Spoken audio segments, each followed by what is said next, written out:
Oh my god, there are chatters, but my chat is broken. What? Oh my god, I'm so sorry. Hold on. How do I get this back? Order? Oh. Hmm.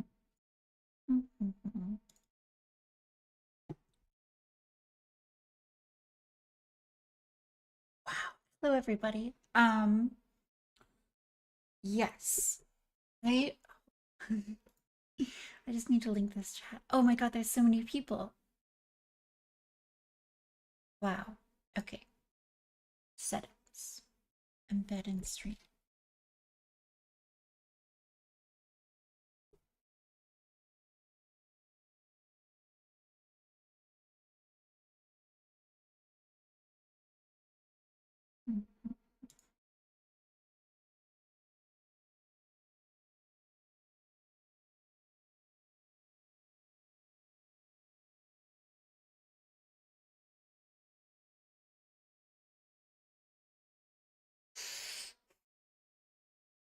Yeah, I can't stream. I can stream up to I think 1080p. I can't stream at that high of a rate, in part just because I'm in part just because I'm not like a partner or anything, and I'm streaming through Restream. Okay, bro.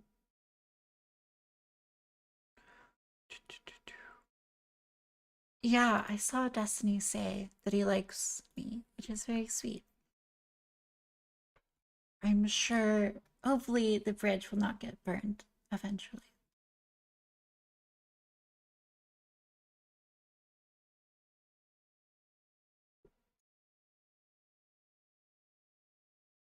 Oh, okay, there we go. I don't know why I had to reset the chat. He also said that my name was the dumbest fucking name that he'd ever heard of, which is very funny. Listen, Steven. I will never have 20-year-old black women DMing me on Instagram trying desperately to get my handle, or people in my subreddit confusing me for a video game. So take that.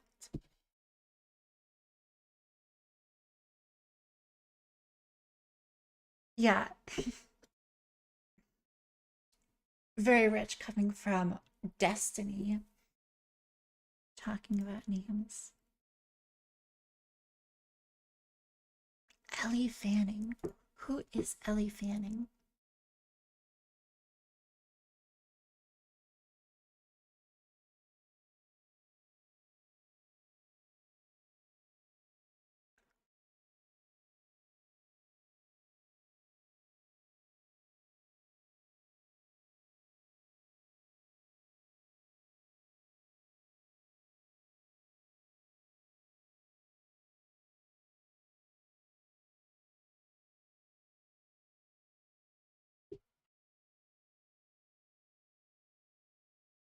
Thank you for wishing me good luck. I've been streaming a little bit more. It's hard for me um to justify streaming. I don't know. I do enjoy it though.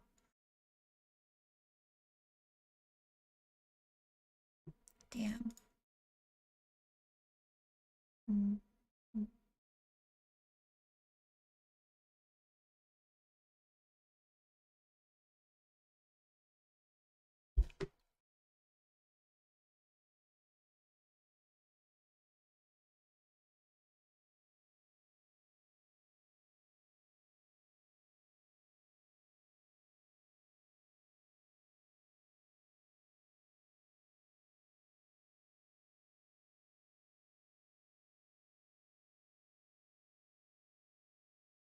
I've been messing with the chat.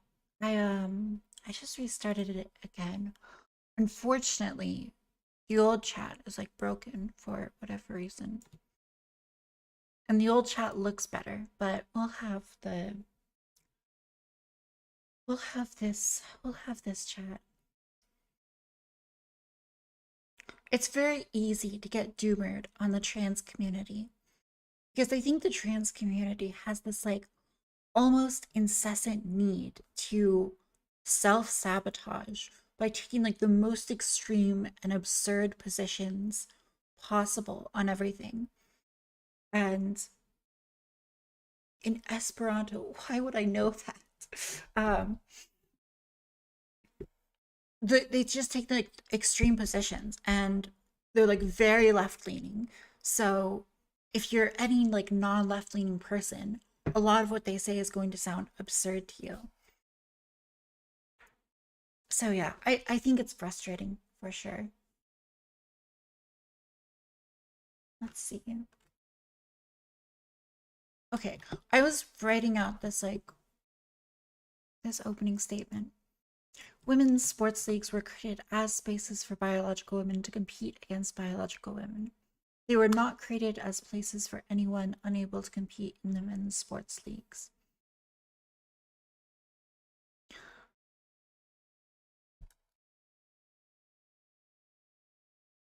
Mm.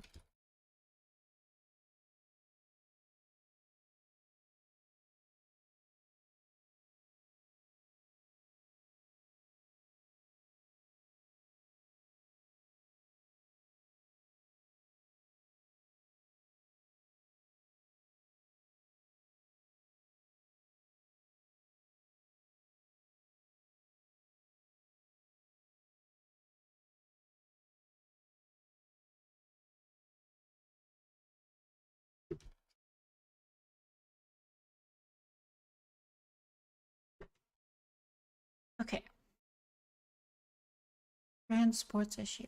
I mean, I would say don't allow trans women to compete with cis women. And there's a lot of evidence to suggest that within the first like 4 years, right? So 48 months of transition, there are long term advantages conferred by testosterone um, and male puberty and training in a high testosterone environment. But ultimately, I don't think it's like there are some trans people who could compete totally fairly with women, with cis women in cis women leagues, right? There are people who are born male who wouldn't place within the top 1,000. But the league doesn't exist to accommodate anyone unable to compete with men. The league exists to accommodate a very specific type of person, which is cis women, right? And so I don't think that trans people necessarily have any like inherent right, or I don't think trans women specifically have any inherent right to compete with cis women. If a sports league wants to allow trans women to compete, I think that's like a legitimate choice that that specific league can, adopt. So like if the NAACP wants to allow trans athletes to compete a 1 year on HRT, which is their current metric. It's why Leah Thomas is able to compete. I think that they should be allowed to do that, and people can just choose to or not to compete in that league. I do think that that's unfair for cis women. I think the data points to trans women having an advantage at the 1 year mark, less of an advantage later on. But this is something that I was direct messaging Destiny. I was sending him info on height statistics. Like the average man is so much taller than the average woman. And that kind of height and, arm length wingspan in the case of swimming is something that is a huge advantage in the sport. So even if you were to like totally remove like the muscle mass problem, um, you'd still have issues with advantages in height and whatnot.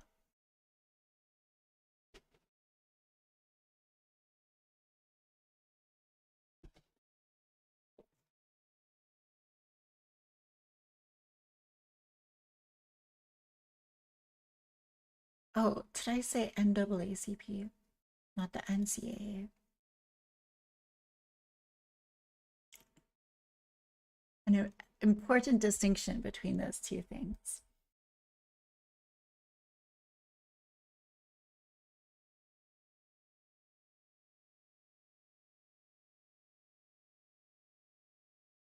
I am going to be on a panel tonight, yeah. It's actually not clear how if bone mass is a significant advantage.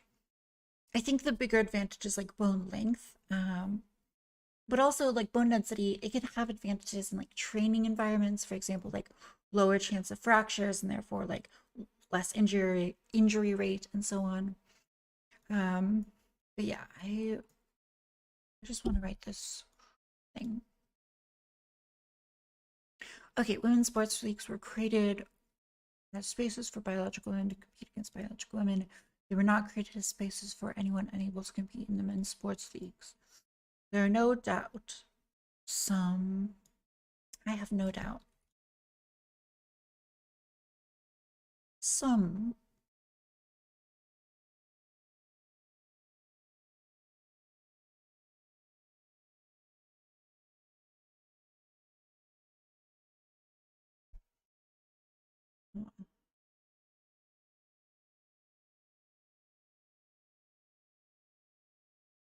yeah, I'm trying to craft an opening statement because Fanatic wanted some.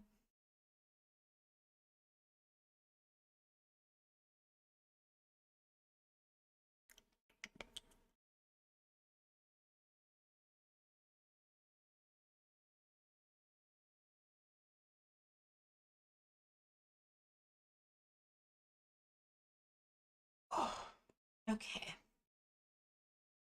I am so hello. You wouldn't even believe it. There are trans men competing in male sports and they get destroyed.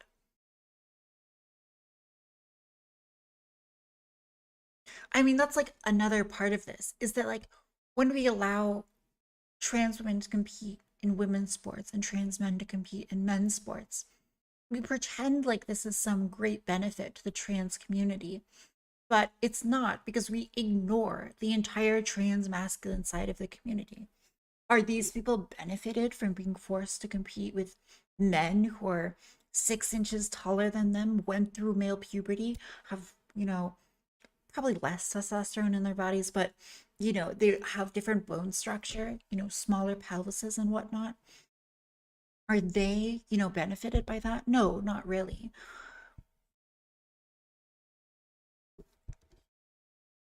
But yeah, I think like the fundamental fact of the matter is that like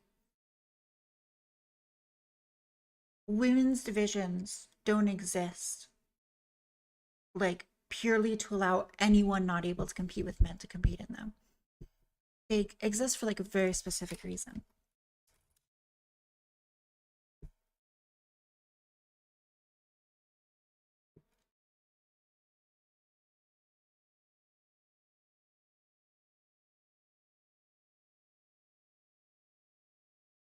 I think Destiny is still streaming, but yeah, of course. Okay, I will.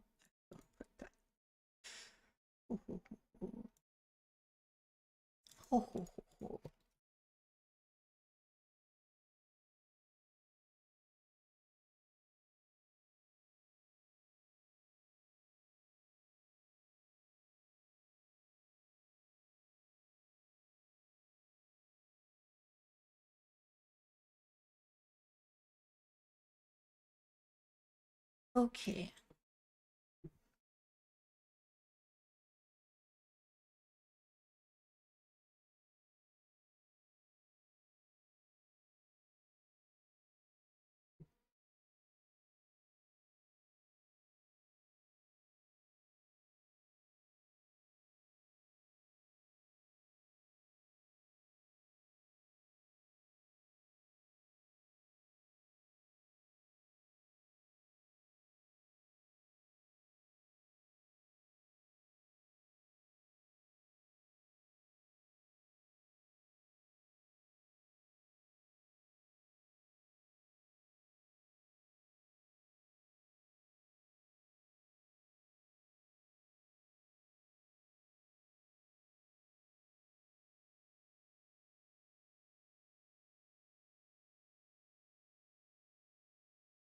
Will I be here a bit longer? I'm going to be streaming for a while. Um,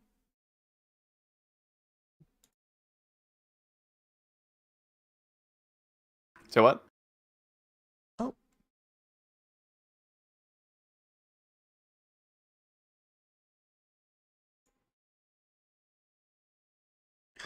Synth. Hello. How's it going? It's going all right. Glad to hear. I saw you on the Crucible. You did pretty well. Oh, I'm glad. Which discussion did you see on the Crucible? I saw your discussion with I think it was the main one I saw was the one with Big Papa Fascist. Okay. Yeah, that was a fun one. I was definitely surprised by the arguments that he took into it. So that was interesting. But yeah, I just remember it was a lot of him being like, no one can describe to me what like the cultural expectations for women are. And then I'd like describe them. And then he'd be like, no one can describe this. I That's what think I it's remember. I think a lot of his argumentative routes are like really interesting. Hmm. He it's seeing him like approach like his message, his narrative from like a like this almost like feminist view of gender sometimes is really interesting. Right. He sort of, I mean, I didn't want to like quote this at him because I felt like it would trigger him too much, but like he was sort of giving to me this like I don't know, like Judith Butler interpretation where like gender like is totally like irrelevant and like yeah, we're all just born naked, the rest is drag sort of thing. Hmm.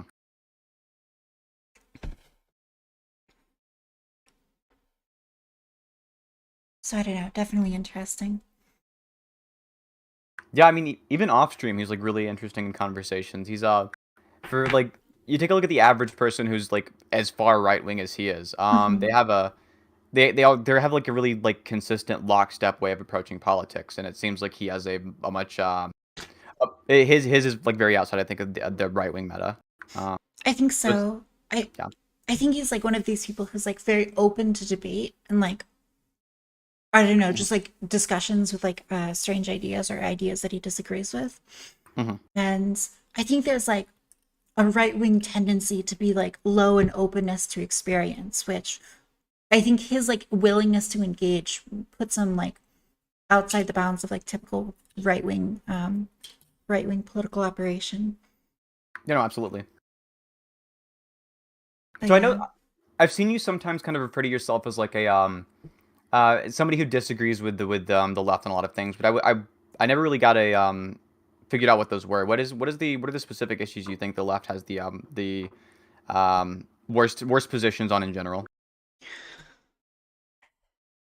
Um I think I disagree with the left wing like philosophically in a lot of ways. Hmm. So I think like the certain liberal conception about like the individual and like um freedom to just sort of like act and pursue whatever you want without sort of consequences. I think those are things that I have frustration with. I think there's a sort of like liberal understanding of people needing to be like continually unconstrained. This Hmm. understanding of like human nature as like really quite good, or at the very least, this like blank slate. And I have maybe a more pessimistic view on human nature, and therefore, a view that like society needs to exist to help you like constrain your desires and urges and whatnot. Um, Yeah, I'd actually agree. Like the tabula rasa approach is like just it's just empirically wrong, right? mm, We just have information about how humans actually work in like a neuroscientific kind of empirical way, and it's just I think it's just kind of like a blowout for the more rationalist and less empiricist position on that. With the with liberalism in general, how do you feel about like liberals like John Stuart Mill? he's like a big utilitarian, right? Yeah, absolutely. Yeah. Um, I mean, I think I have a problem with utilitarianism. I think that like when utilitarianism gets pitched in like a philosophy 101 class, what tends to happen is the professor is like, oh, they're all about like maximizing happiness, right? Or they might say pleasure over the long term. And everyone can sort of agree with that. They can nod their head along and say, yeah, I want to maximize happiness.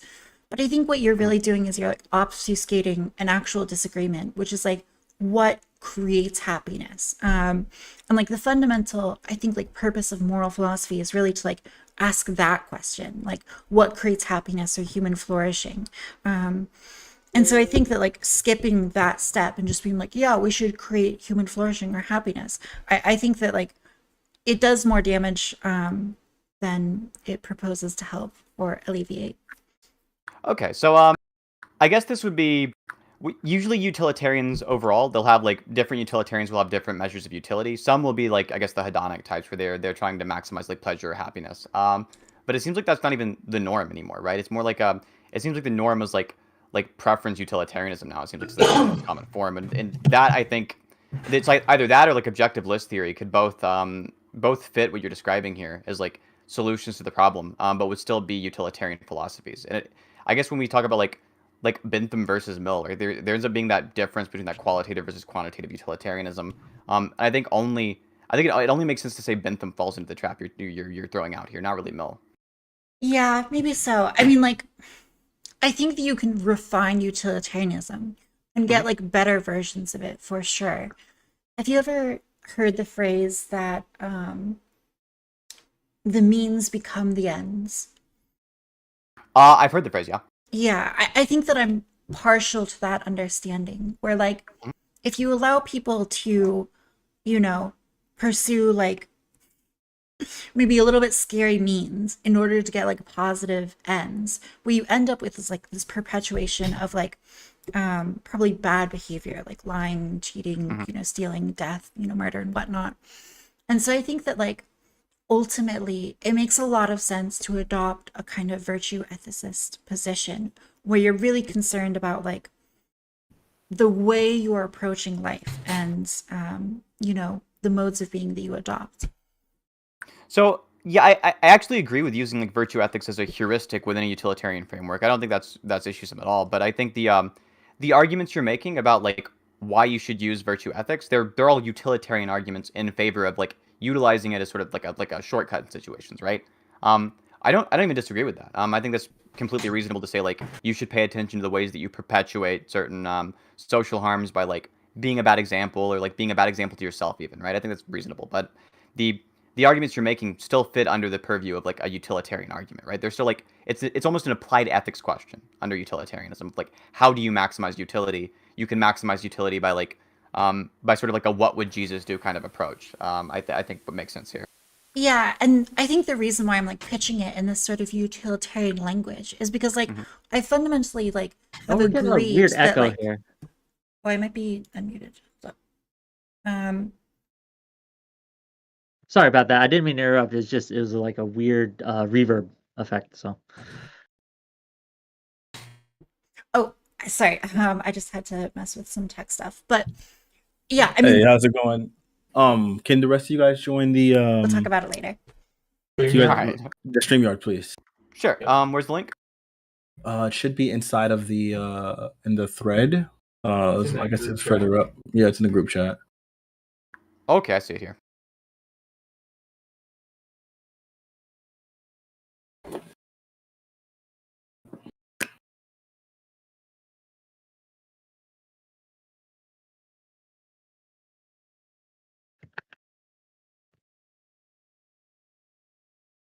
Is there anyone here who doesn't know what Title IX is? I'm hoping you guys all did the minimal research. Let me I stop think this we're good. music. Okay, this should be a pretty good conversation. I'm only seeing 3 of you guys inside of the StreamYard though. I'm almost in StreamYard. I'm fighting right now with my virtual cam. I see. Okay.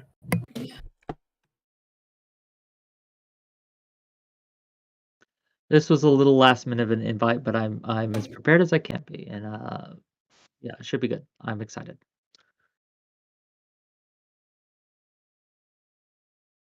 Sounds good. Just a minute, but yeah, should be a really good conversation.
All right, about 10 more minutes, guys.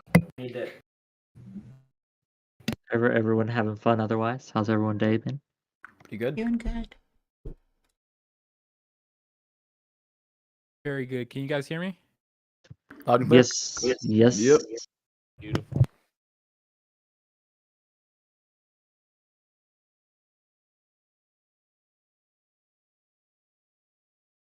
You know what? I'm going to get a drink real quick so I don't have to step out in the middle of opening statement. So just give me 1 second, please.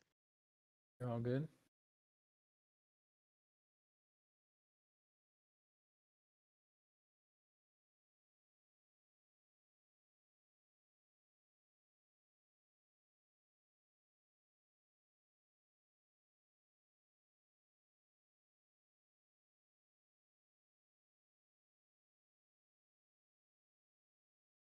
Zen Shapiro,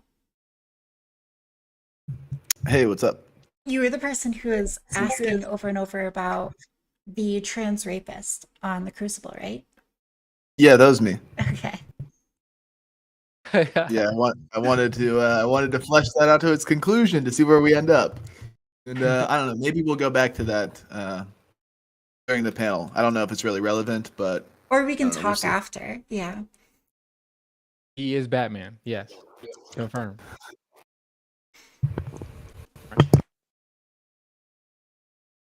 You might be surprised with the relevance, Zen. I think the first topic here it has a bit of a relation.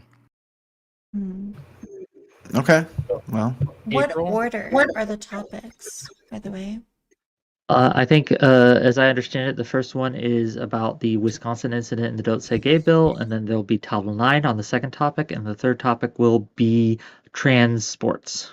Interesting. Am I What correct? was the second? Say Okay. the second one again. Second one was on Title IX. Correct. Did I get that right? I'm not missing the mark here? I think you got it right. You passed the test. You can stay. Yes. and what the Wisconsin bill is essentially that it prohibits parents from knowing what kids are being taught about regarding As sexuality. far like as I that. understand, this Wisconsin issue is still being litigated. And there hasn't been a bill. It's the Florida bill that is the one that Yeah, I is know. called the Don't Say Gay bill, colloquially. And it talks about the rights of parents to know what a child is going through, and it deals with issues like reporting and things like that. And there are issues with it, but we'll get into that, I guess. And the Don't Say Gay bill specifically says you're not allowed to teach kids about sexuality, sexual orientation, and gender identity up to a certain grade level, right? Is that essentially what Yeah, Don't Say grade Gay? 3. So about 8 years old. Just so I know, who is, or you can say I can wait till the panel actually starts. Who is for that? For what? The bill? The bill. You don't say cannot gay teach bill? it- You cannot. It's Well, you can't. complicated. Specifically, the Title IX one. You can't teach it up to kids who are like. Oh 9 no, years the old. Title IX? IX is something different entirely. Yeah. That's regarding sports. Are you Well, talking about regarding- the Florida bill or Yeah, with the Florida bill, I'm against it for several reasons, but we'll get into that. But basically, the wording, it's about phrasing and it's about enforcement, and I think both of those things are problematic in the bill. So.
Stream isn't muted, guys. I'm just like reading stuff. Sorry. We're gonna jump into the panel in a second.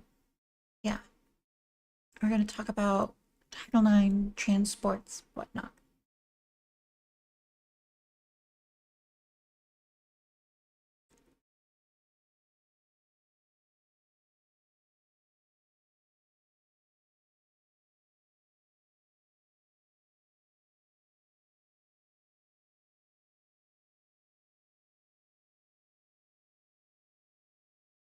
I think we're specifically talking about transports. Yeah. I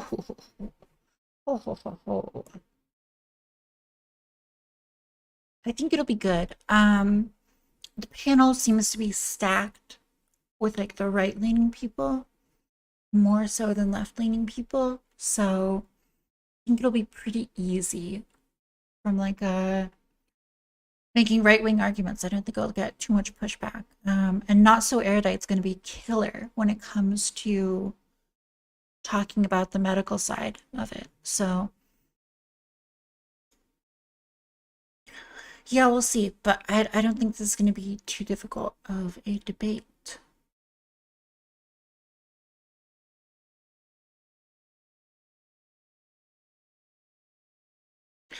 I have not followed Destiny's Take, but I did DM him info, which what I've seen from it looks like he used some of the info that I DM'd him.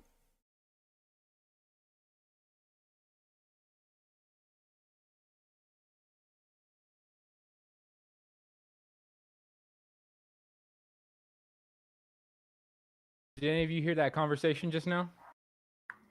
I did not. No. No. Perfect. You weren't supposed to. That was the whole point. Nice. Pedro's contacting his CIA handler.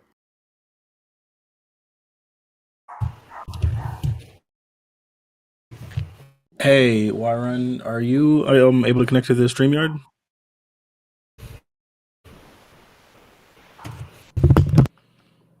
Is Grimace still here?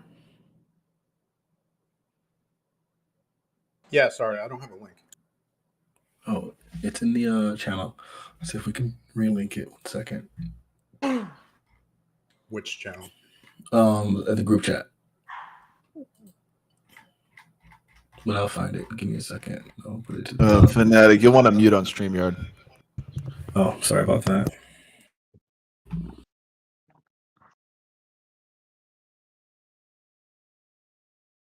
I should pin that in the future.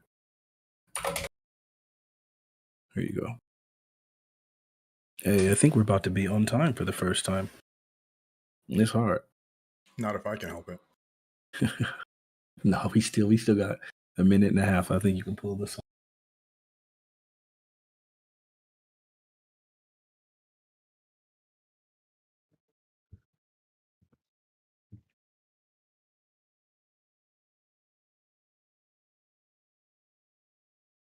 Fanatic. What's up? Order of events will be Madison, Wisconsin school teacher trying to get into pretty much children's bathrooms. Second topic will be the Title IX issue. Third topic, sports. Correct? Yes. Beautiful. I really wish I'd roped you into this more. This is kind of my fail. It's all But good. next we'll do better. Thank you so much.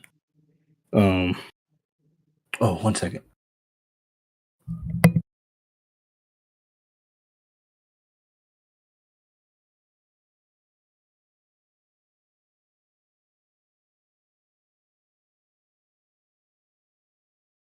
How's your day, Zen?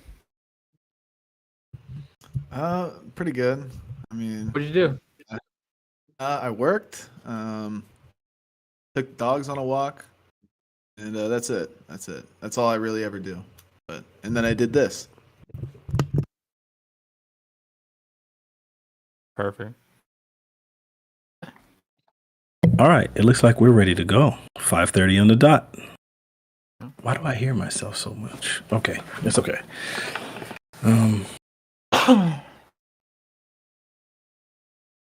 Alrighty. 30 seconds. No. Here we are. And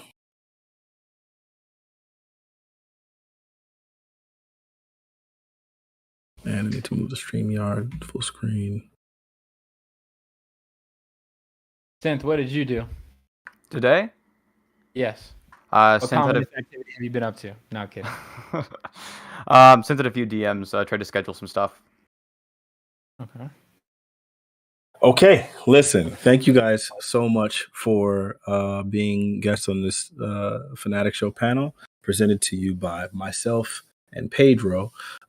We work really, really hard behind the scenes to get these things together because our goal is to make something that's actually worthwhile and leads to really good conversation. I'm going to address this to the audience really quickly, do our openers, and then we're going to get into the first topic. Okay, so the goal of the Fanatic Show is to discuss these issues in good faith and have the difficult conversations with composure and decency. I've carefully instructed all of the guests today to be their greater and higher selves and bring the ideas to the front as opposed to entertainment grabs, cheap shots, and content farming. On every occasion but one, we've been able to facilitate good conversation from all of our guests. I believe we'll be able to do that today. I hope you leave your thinking hats on and your hearts open as we tackle this topic as best as we can. Our opening topic is about the legislation regarding the trans issues. So recently, we've seen a wave of bills dubbed as anti-trans pass in various states. While some view these as evidence of transphobia in right-leaning spaces in legislature, others see this as a response to the serious overreach by left-leaning advocates which have violated the rights of parents. Recently, the Florida bill, erroneously dubbed the Don't Say Gay bill, was called transphobic and overbearing to trans people. The bill seems to directly address issues found at Madison Elementary School and MMSD, which I think is Madison something school district. Here are two links regarding these issues, and as noted in the second one, this is something that will be reviewed by the Wisconsin Supreme Court. And so I've kind of instructed everyone to kind of read those things, and just to fill in the audience very briefly, there was a case in which a trans teacher was wanted to use the student's bathroom as it was close to her class.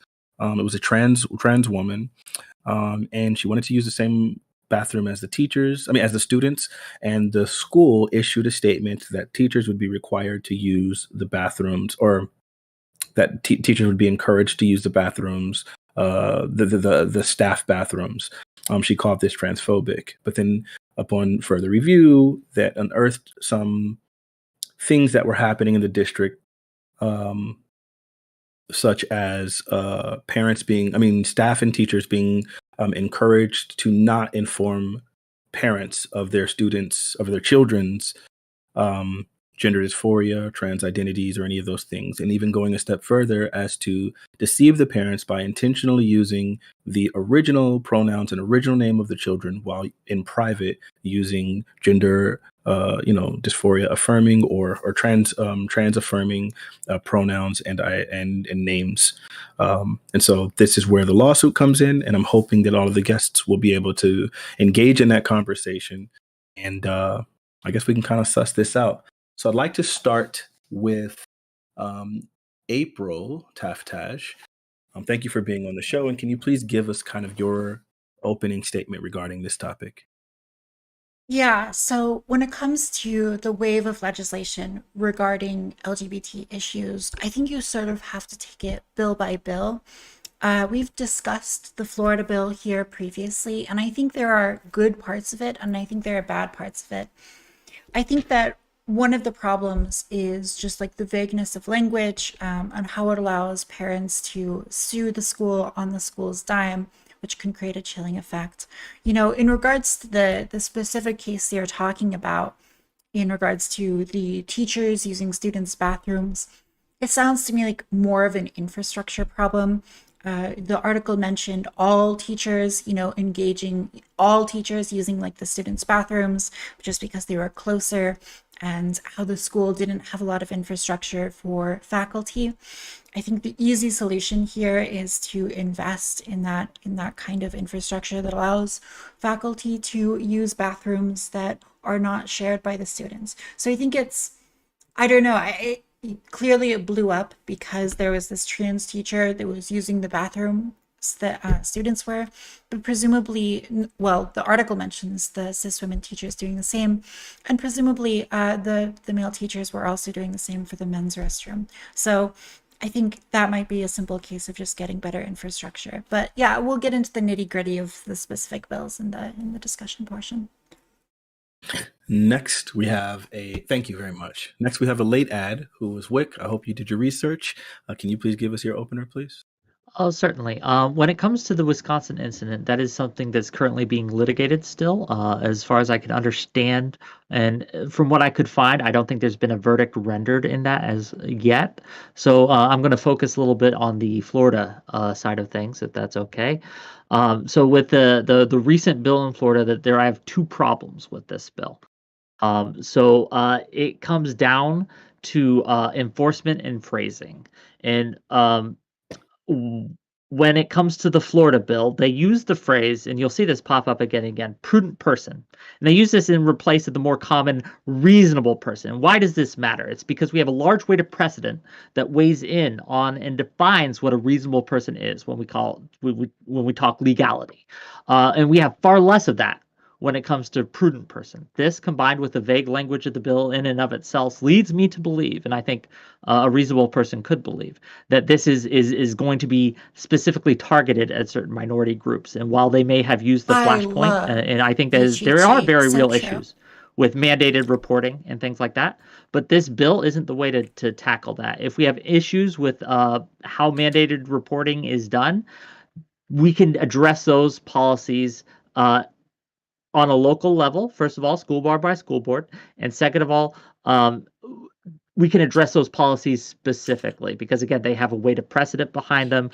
I worry that the enforcement as well of this bill will be used in such a way to target minority communities, and that is just a concern I have when it comes to that. But yeah, we'll get into it, and I'm eager to hear what everyone has to say. So thank you. Okay, thank you so much for that. And it wasn't very long-winded, so I appreciate that as well. Zen Shapiro. Hey, yeah, thanks for having me on. So I'm not entirely well versed on this topic specifically, but I'll give my insight on what I do know regarding teachers using children's bathrooms or students' bathrooms. I don't think it's actually that big a deal. Ironically, being that I'm a conservative, I don't think it actually matters whether teachers and students are using the same bathrooms as long as the individual stalls are private. I could care less, really. I don't think that's a relevant issue to talk about.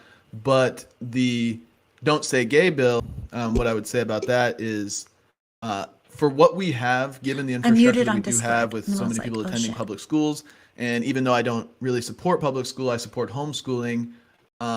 If we are to have a public school infrastructure, then it's good to restrain the students from being taught about sexuality in general at such a young age. So if the limit is third grade, where we're able to talk about sexuality, gender identity, homosexuality, whatever it may be, I'd say that's a step in the right direction. Ideally, I wouldn't want schools teaching kids about sex regardless, because I think they do. I think public school systems do a really bad job teaching kids about everything, for that matter.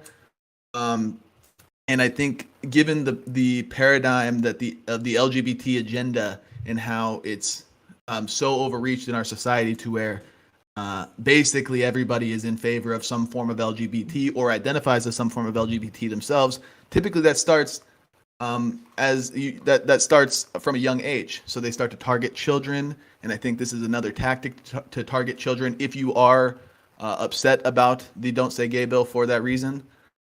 So I think it comes down to a moral issue in that regard. But essentially, I think if we're going to have public schools, we got to wrap it up. It's opening. Yeah, like give me 15 more seconds. If we're going to have public school system and they're going to say don't teach young kids about sexuality, I'll support that, though I don't think it goes quite far enough. Yeah. All right, thank you so much. Grimace, I hope you did your homework. You were also a late ad. What's your take? No, I didn't. I'm just winging off the top of my head. No, the the don't say gay bill, I do have an issue with the ambiguity, but I never see anybody like talking about the actual cause or the reaction that the bill was to what was actually getting taught in school to children. And I think as soon as like parents, especially conservative parents, get wind of that, they're going to do their best to get legislation passed to like not have these crazy things taught to their kids. And the way this bill is formulated, with that ambiguity, like I said, where that a bunch of people have mentioned, they built a tool now to probably go a little too far, probably discriminate where there doesn't need to be discrimination.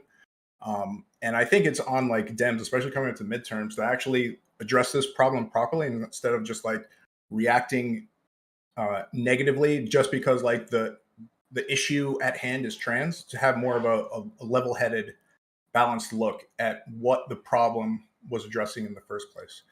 That's what I like to talk about today, not just whatever. Yeah. Thank you so much. Very brief. Pedro. Yeah. So I got tagged in pretty late here, literally like I think 10 minutes before this. So I'm going to be winging it. But I think usually always this comes down to a problem of perception. And in order to solve this problem, we're all going to have to be adults and be able to look at something that lies within internally all of us. It's called a noetic structure. It is a grid of beliefs that are compiled of stories and experiences that work and interlock together to form what you will call your worldview. Your worldview dictates how you interpret information and how you use that information to interact with the world. In this situation here specifically, what I'm going to try and do is work in the world lens of pretty much secularism and give you the radical solution to all of this that Zen noted on a little bit, which is particularly who cares? Why should I care about the school district system, period, when he said it off the bat, Zen, I want you to pull your kids into homeschool. The ultimate thing is this. You are wasting your time and energy going to these school boards, making these fantastic speeches. That's awesome. When you could be spending time working within your community amongst each other and forming your own little school system amongst your own parents that you trust have the same worldviews as you. Now, obviously, I'd be Christian, but if you are a secular person out there who think it's bad to send your daughter home or to school, and you don't want them to be interacting with a man calling himself a woman in the bathroom, well, that's kind of on you. You sent them to that world. You could also partake in a piece of the Christian ethical system, which is we take care of our own. You could form a community in your local church that has a curriculum that's totally secular and still gives them the basics of reading, writing, basic, sciences. That's it. Yeah. All right. Thank you so much.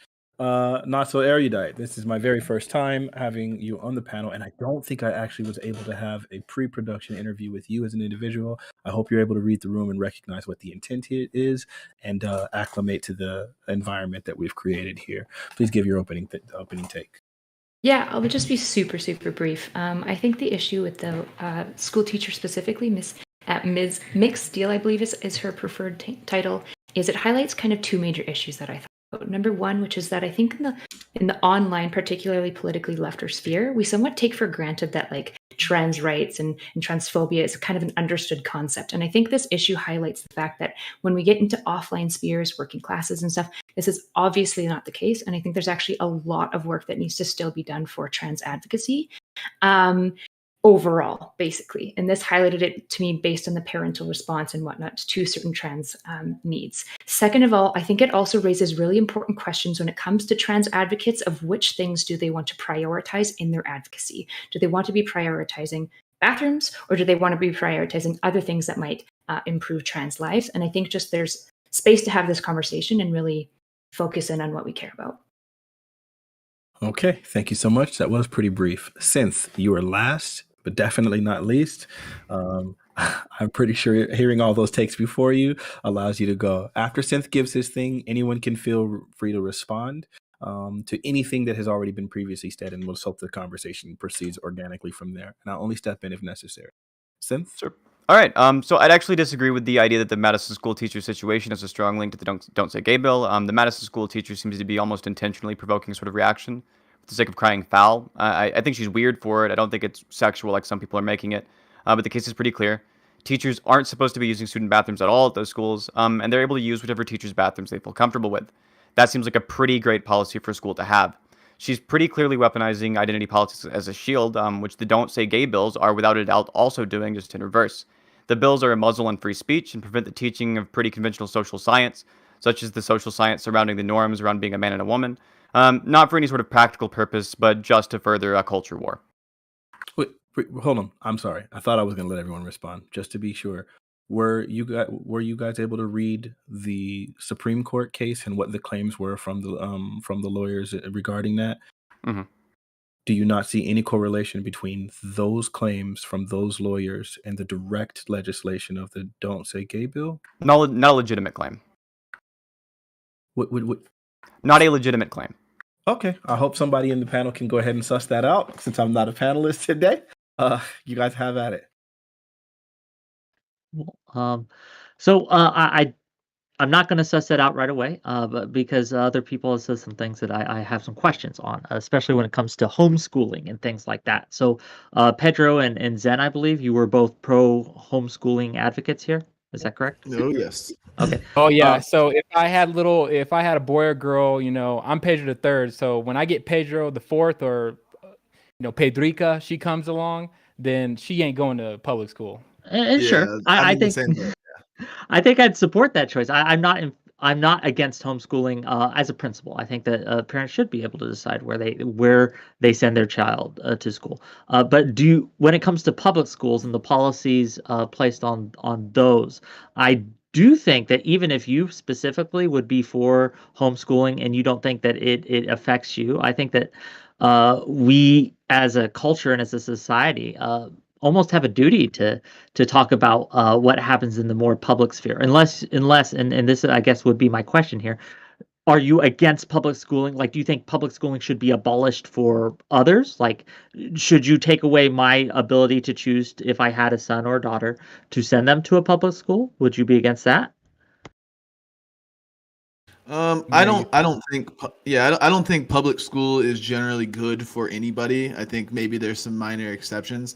I think the best way a child can learn is through their own parents, through the one that birthed them, particularly the mother. And the public school system so if we could propose like a utopian public school where they're actually teaching true moral values, and we're Christians, so Christian values, things like that, maybe we could humor it, but generally in practice it appears that that kids are going to do better being taught by their own family members than just some random stranger on the street.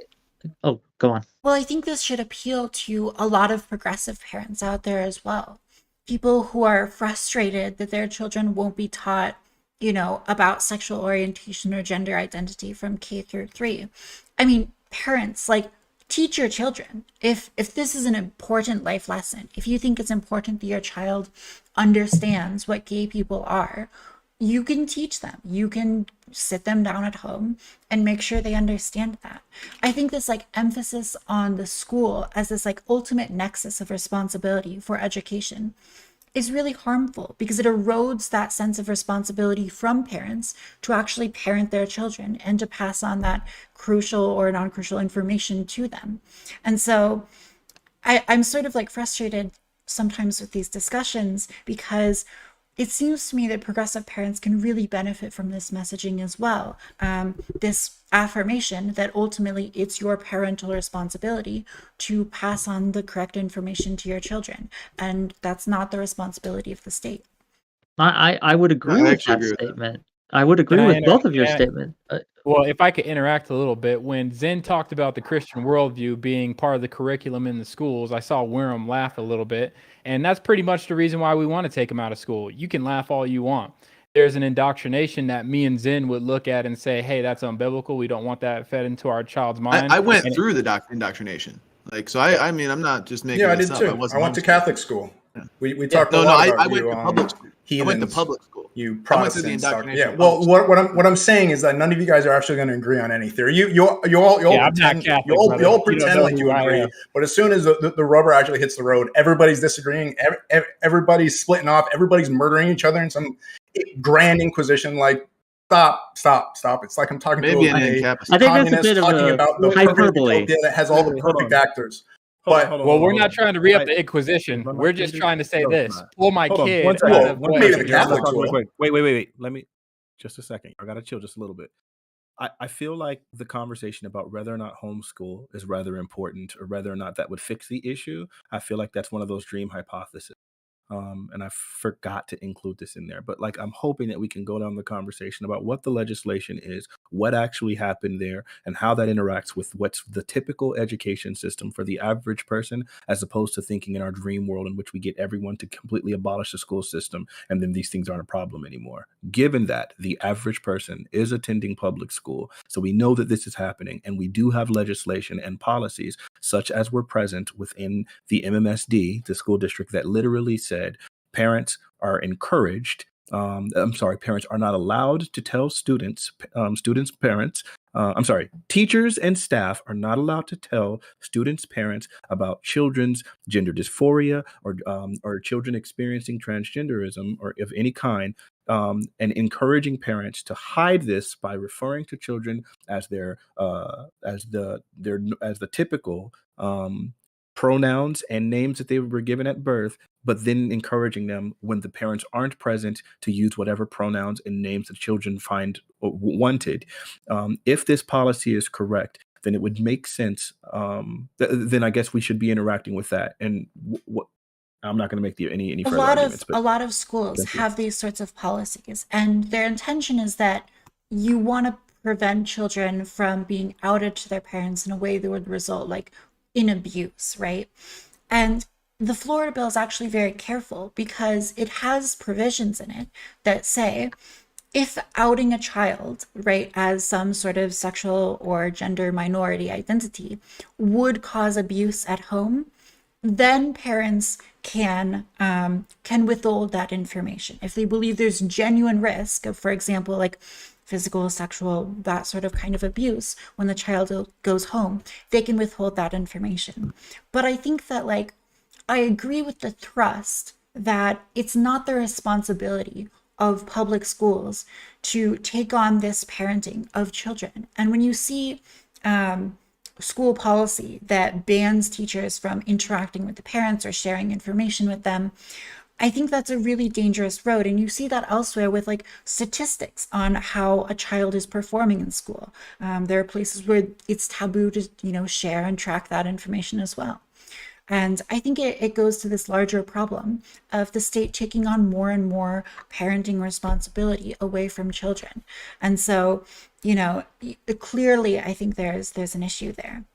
So, do you not think though that the state has an incentive or has a responsibility?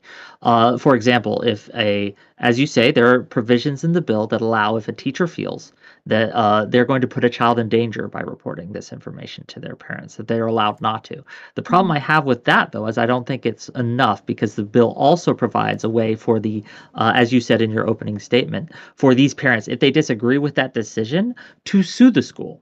And this creates, as you said, a chilling effect. So I get like on a conceptual level how I would agree with you, but when it comes to the bill specifically, I think it doesn't do the job that it's wanting to do, that is presenting itself as trying to fix. I don't think it will fix the problem because, again, it's going to have a chilling effect, and the teachers aren't going to be the ones making the decisions here. It's going to be the courts because this is going to be taken to court and it's going to be legislated, and there is a very real risk during that process that it's going to be very bad for LGBT. I mean, the other problem is that like minorities. when it goes to court, the school's responsibility for carrying those fees for the parents and paying out, totally in the case of the parents winning, right? So it's a very risky proposition for schools to, get even close to this line, even if they're on like the safe end, and even if like the court would rule in their favor, it's risky from a financial standpoint. And I think this is a good criticism of the bill. I said that in my opening statement. I think that like a lot of what this bill is good in intention, but I agree with the criticism that, its enforcement mechanism through the courts, does leave some to be desired. I guess I So- would just add Go- in go ahead, here. go ahead. The piece that I think is interesting is the part about the child's consent, right? Because it's not that they're hiding the gender identity overall. They're hiding the gender identity, particularly when the children don't feel comfortable sharing that with the parent. I've done extensive work with high-risk kids, abused children. I've done a lot of reporting of abuse cases. That's kind of a large purview of my previous like clinical experience. And in cases where kids say that they're not comfortable letting their parent know something, usually there's a reason for that. And I'm not saying that we want to there's obviously going to be, as soon as you start adding in bills to navigate really nuanced, difficult situations, bills are always going to be low resolution and blunt tools. And so there's always going to be pros and cons that come with each of it. But I think one of my concerns about this is that actually this whole movement of the Parents Against the School was instilled by the bathroom issue, and then it's moved on to these gender issues. Which is interesting to me that like the parents seem to be spiking most of their concern after kind of what I would agree with Cynthia that like I don't think Mid-Seal was wise in like arguing and like fighting on. I don't think this is a hill that Steele needed to die on. And as a result of it, it's brought this next level of legislation into court cases. And I think homeschooling is valid. I think if parents want to educate their children in a certain way, that's great. The problem is that at this point, public education does suffice as parental guidance a lot of the time. And there's lots of cases where we're okay with basically the government standing in between the parent and the child, like in cases of abuse. And I think this is actively trying to protect children that are going to be at higher risk for abuse. Really quickly, if I can, what this case did is it caused people to start investigating the policies at Madison School District, and upon this investigation, they were able to discover that Madison did have at a school district level all sorts of policies, namely the ones that were like that we already mentioned that were in the lawsuit. So while I understand that this individual teacher did have like something that maybe, I don't know, people can have different opinions on. I do think that once people began investigating, they were able to discover all of these different policies that many parents would find harmful. So I think those- what not yeah.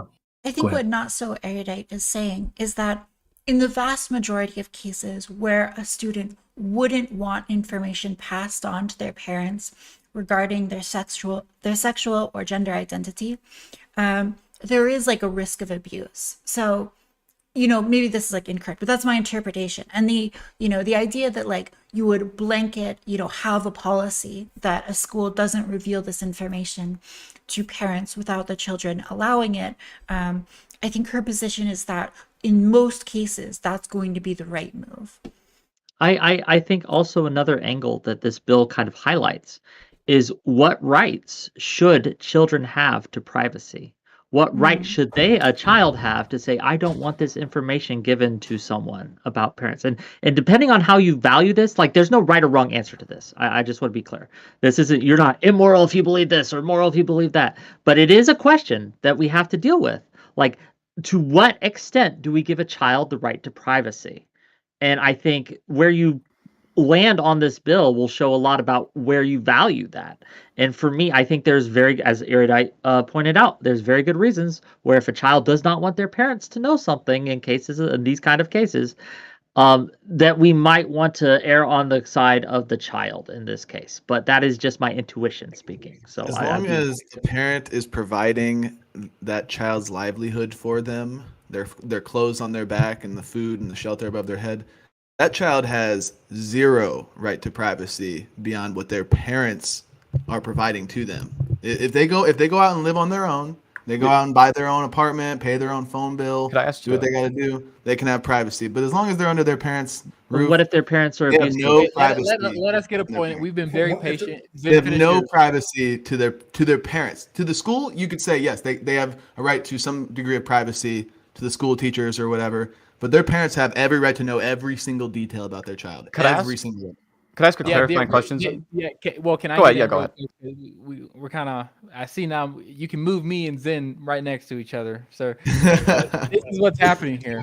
The original deal was we pull tax dollars, all of our money together to teach our kids math, reading, writing, basic skills so they can pass a basic skill test so they can either get this diploma or a GED, go out into the world, find a job, hunky-dory, all this stuff, right? Now, later on, you've added this weird stuff where people need to be talking about their gender and sexes. They need to be conflicting between which bathrooms we use and who can play what sports with what. That was not part of the deal. That was never part of the deal. When I was in school, it was super simple. I don't know what's changed in these last 6 to 10 years, but it's been radical, and that's why we want to pull out and do the homeschool thing. But no, my question to not so erudite, it sounds like you're a child therapist. Is that what you are? No, I'm not a child therapist. I've just done extensive work. I'm a addictions counselor and a psychometrist, and so in the preview of addictions, I work with a lot of really high risk kids. A lot of actually trans and LGBTQ kids in the addiction sphere as well. Gotcha. Do you hear me in the future as a parent say that you are part of something going on, my kid? You have knowledge of the literature. Do you hear me when I say I want to be involved and have knowledge of everything going on little Pedrica or little Pedro the Fourth's life? Do you hear me when I say that? And I would assume that like you would have a good relationship with your child and that your child would trust you with these things. So I don't suspect that your child is going to be staunchly opposed to me letting you know what's going on, right? Typically in my experience, when kids are really staunchly opposed to informing their parents on lots of things, which this is just kind of the hot topic, but when it comes to abuse allegations and stuff, there's lots of things kids don't want their parents to know about them because abusive parents will punish their kids for lots of crazy stuff. Usually when kids can give voice to, I don't feel safe with my parents knowing this, that means a lot because there is a lot of biological imperative in a child to want to be close to a parent. And if they're giving voice of, I'm fearing my parent, I give a lot of weight behind that. But shouldn't this be something else? Shouldn't we be investigating the parents for abuse in a case like that? If you're not sure that you can tell the parents, shouldn't law enforcement be there checking up on the kid? Do you want me to report abuse every time a kid says what their pronouns are and they don't want their parents to know? That could be the next step that we go to. If you feel like a child is getting abused, I feel like you probably should, right? Not necessarily. If the child doesn't make abuse claims, they just claim that they're uncomfortable. First of all, the foster care system is fucking trash. So a lot of kids also will prefer to live with a bit of a concealed identity, but an okay-ish home life than having to go into the foster care system because the foster care system's awful. And Byron, you have access to something very important. Can I really important. quickly just jump in for a second here? Yeah. So, sorry to interrupt. Listen, go. Wyron, what you do when you introduce this policy of being able to just search parents' houses arbitrarily with like no actual accusation of a crime from the children, this ends up being a massive constitutional issue for obvious reasons. How did you jump to that? Sure. So what's your proposal for having the cops go check on the kids? I'm saying if a child is getting abused, you should be collecting evidence, getting a warrant. Yeah, right. So but in this case, we don't know. Exactly. We don't know that the kid's getting abused yet. We can't just assume guilt on the parent's part. Okay, well then if that's the case and you don't know, then you should be telling the parents, But right? if you have a reasonable... Pause right there. Right there. Would it not so erudite just tell us? She has examined the literature on this issue, and she has noted that kids who usually say, I'm scared to tell my parents, have a noted sign of what? Being abused. So if the cops were to just examine the child, right? And if erudite is saying that there might be some signs of abuse, and we pull up the shirt of the child and we see bruises, we do an exam and there's some kind of broken or bruising going on, I think we now have leeway to go make the search, right, Synth? Pedro, I think this seems like a very hyper-specific example and not what's going to be the case in the real world, so the abuses under the shirt, I think, is something that can happen a lot of the time, but there are other ways that children can be abused that don't show bruises under the shirt. I think a wide variety of ways, right? Ways that are really, really hard to detect. I also, before we move on too far from this, Zin, you said earlier, zero right to privacy. I want to make sure that you get from their parents. Yeah. From their parents specifically. And I want to make sure you get a fair shake because I think you said zero right to privacy, but I'm sure you agree there are some exceptions to this. Like you wouldn't want them to have cameras in the bathroom, for example. I think it would be pretty weird, but if a parent wants to do that, I mean, I guess they could, but I do think it would be kind of weird. I think it would be because think about it. If you were, say, you're a high school kid and you're scrounging change out of your parents' laundry or whatever, and you're using it to go buy drugs, and let's say like cocaine or something, and to do the cocaine, they go into the bathroom. They're often going into the bathroom to do it, and the parent says, "Hey, I caught you in the bathroom doing cocaine multiple times. I'm putting a camera in the bathroom now. It's going to be running at all times.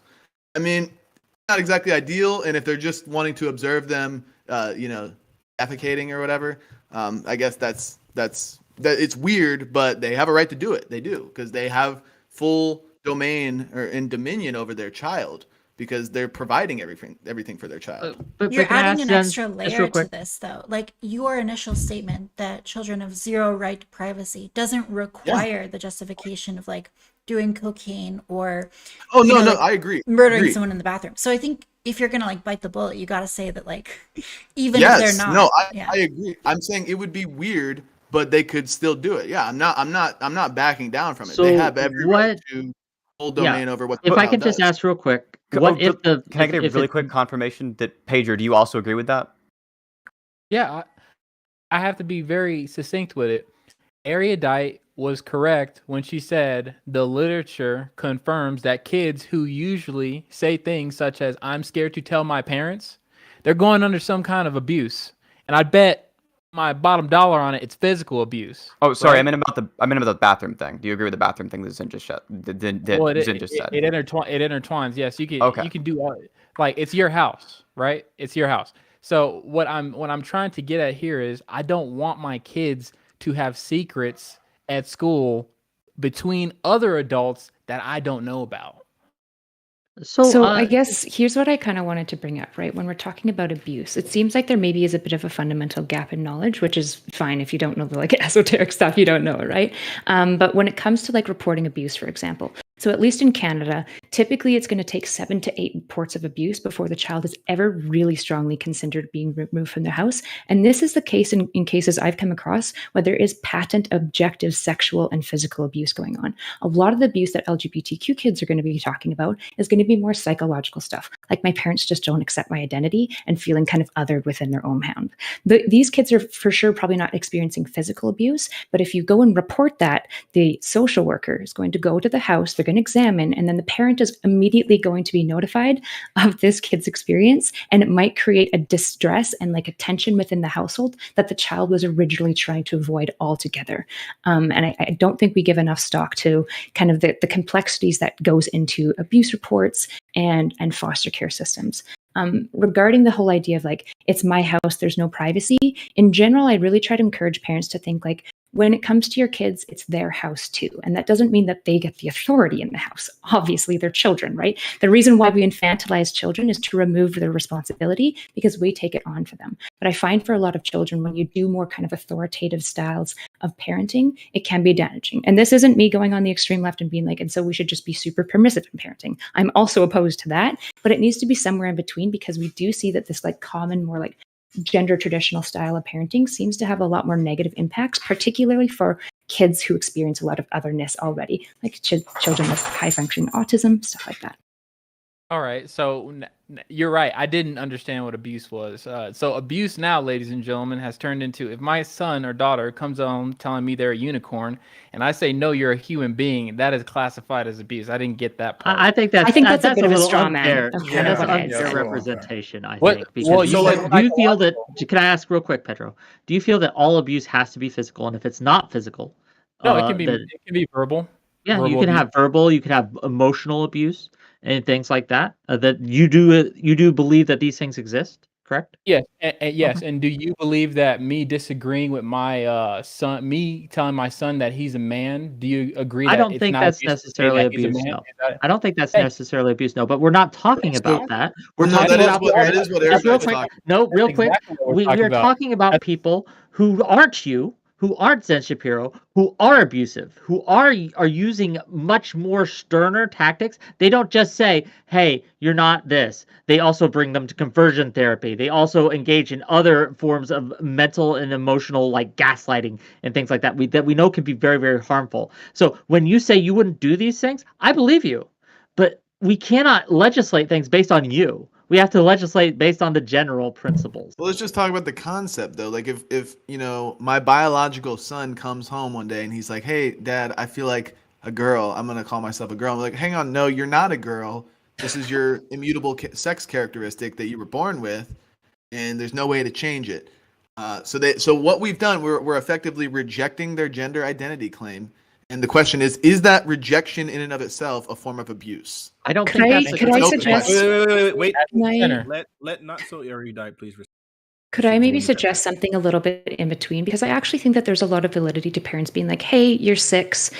You know, sometimes when I was 6, I also wanted to be a girl. I actually think that that's, and I think just like fully confirming gender identity when like children are really young can be really tricky because kids change their mind all the time. But also saying to a kid, especially imagine a 6-year-old versus a 15-year-old, right? If a 15-year-old comes up to you, they're kind of shaking and nervous and they're like, hey, dad, just, you know, I think I'm actually a girl. And you say, no, you're not, you're a boy. How do you think that's going to make your kiddo feel, right? And this is your kid that you're talking about because this is It's what not about how parents they feel, it's about what is true. It is absolutely that's always correct. about how your kid feels first because connection and relationship with your child is at an emotional level What if first. he feels like he wants to do drugs? Or he feels like he wants no, to go no. Wait, let's not Why go there. don't you- Hold let's on. pose the question. Wait. Let's not go there. Let's not go there. Let's just make sure so we understand. Okay, if is there ever a case that you would think that a parent denying the gender identity of a child, would you ever consider that to be abuse? And if so, what are the cases where it would be abuse? I mean, probably in extreme cases it could be abuse. Like if you call yourself this, you're a piece of shit, get the fuck out of my house and like kicking him out and like screaming and calling him none of names. that. Those None of would that. be abuse. None of Just that. simply the rejection. Wait. None of that. Saying simply rejecting the idea. If it's just no, you are not a girl, you are a boy. Would that be enough? What I suggest to parents, I wouldn't call that abuse. What I would suggest to parents instead Can it is ever be instead- abuse? Again, with context, potentially it could become abusive. What I encourage with parents is exploration with their kid. Why do you feel this way is usually a much better question than just saying, no, you're not. We can't get to exploration though if we have people subjectively deciding whether they can hold that information from parents though, right? If your child already feels safe with you to explore ideas with them, then they're not going to tell their parents and their teachers What if they're that going they through can't a tell you. rebellious stage? What if they're in a disagreement with their parents over something else?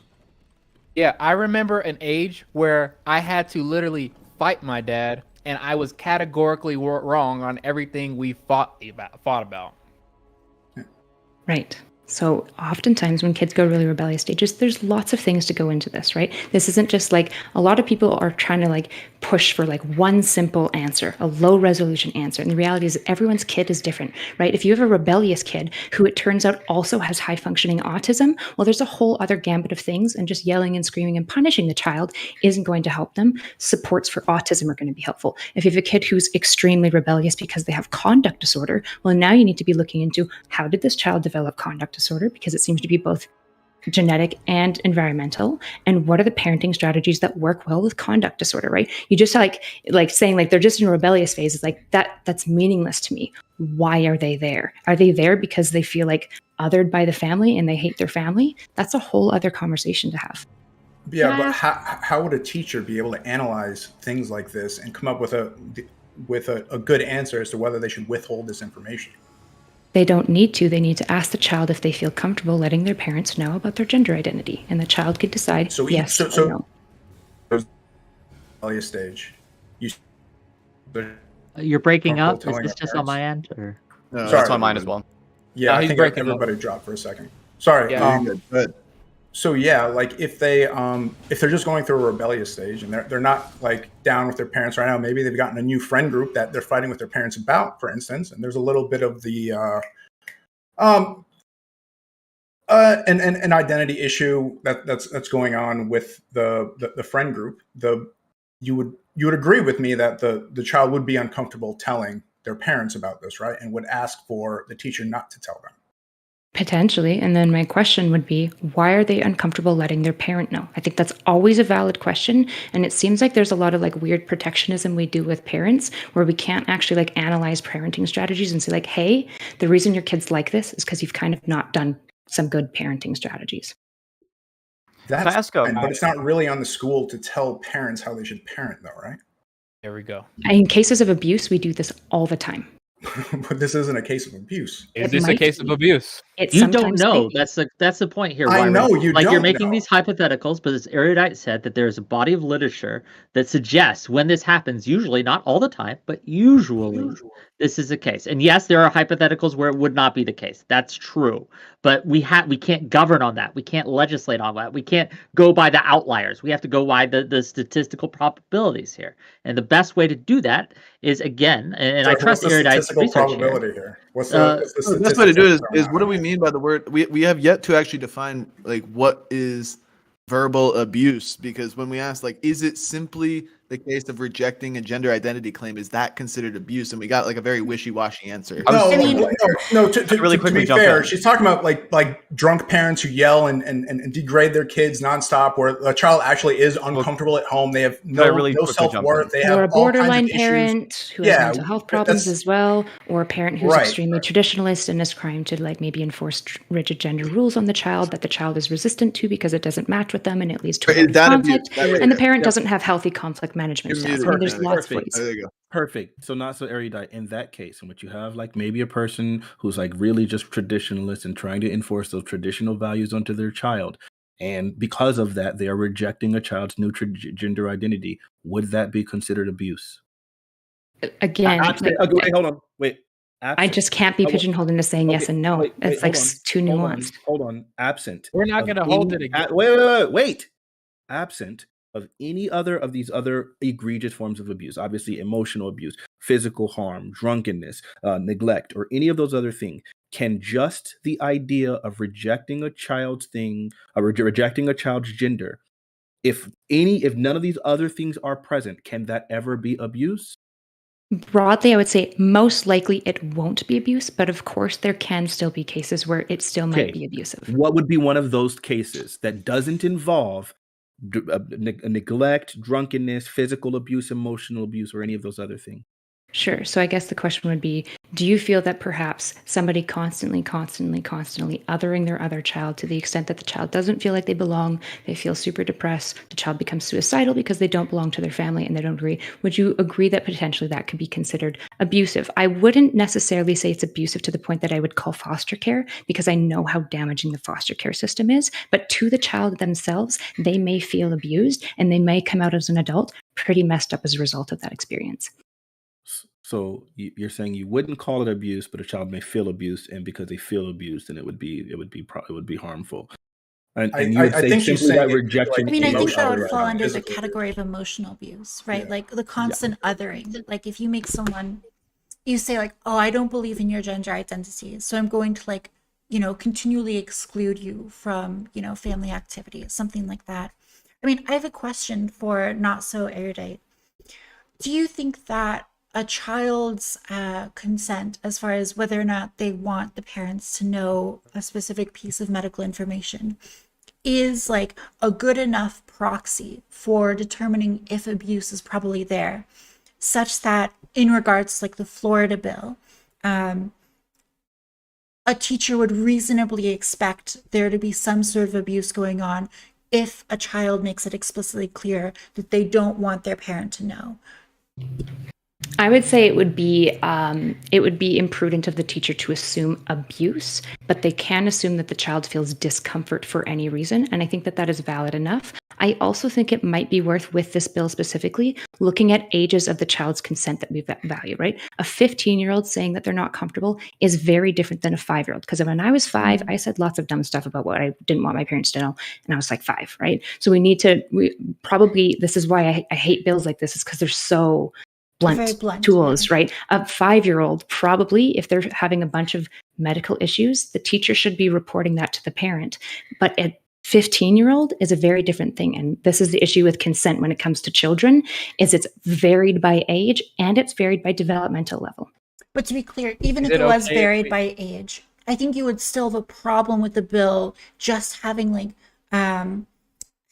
a clause for abuse. Because I think if I'm interpreting you right, you would want the bill to also have a clause for just like general discomfort.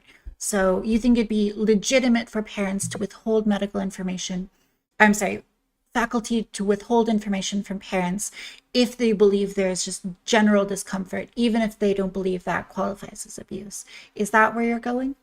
I think mostly the wording of the bill I appreciate, where it says if the child doesn't give consent, the teacher doesn't express it. I would be very against a bill that says teachers should presume that there's abuse or anything going. I mean, I think that would be way overstepping. But because the bill focuses, at least from what I read from the source that we got, it says specifically employees cannot notify parents without the child's consent. And I think that that's a pretty big catch. There's probably going to be some issues that arise from it that need some more like nuanced fine tuning as well.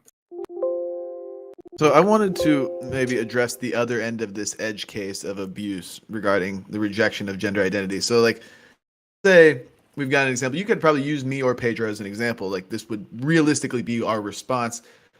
We've got a son. He's 15 years old. He's provided for. He's cared for. 3 meals a day. He gets to go places. He gets attention. He gets things that he wants. He gets to go and interact with people. All these things. And then one day he comes home. He's like, "Hey, I'm actually a girl." And we say, "No, that's not the case." But instead of neglecting them, instead of rejecting them, kicking them out of their house, we give them more attention and we preach the gospel to them. We approach them with the biological characteristics of what sex is. They're 15 years old, so they're familiar enough with chromosomes and embryology, things like that. Enough so we could approach them actually logically, yet they still reject that. They don't like that. They don't like what they're hearing. They get upset. They become suicidal as a result of that. Is that abuse? So I think it's if there's this very likely massive increase in suicidality, such as like a doubling in suicidality, like there is for trans kids who aren't accepted by their parents. I think that alone shows that there's a very, very strong link between misgendering alone, as long as it's sustained, and abusive behavior. So I do think that like this lack of recognition for a trans kid's gender identity would be abusive in the form you're describing it. Yeah. Wait, So but the abusive topic and isn't a punishable by trans law? kid. It's a kid who thinks that they're trans. They're not necessarily trans. And if a person goes from deciding whether they're trans or not, What's and your they definition of decide to trans?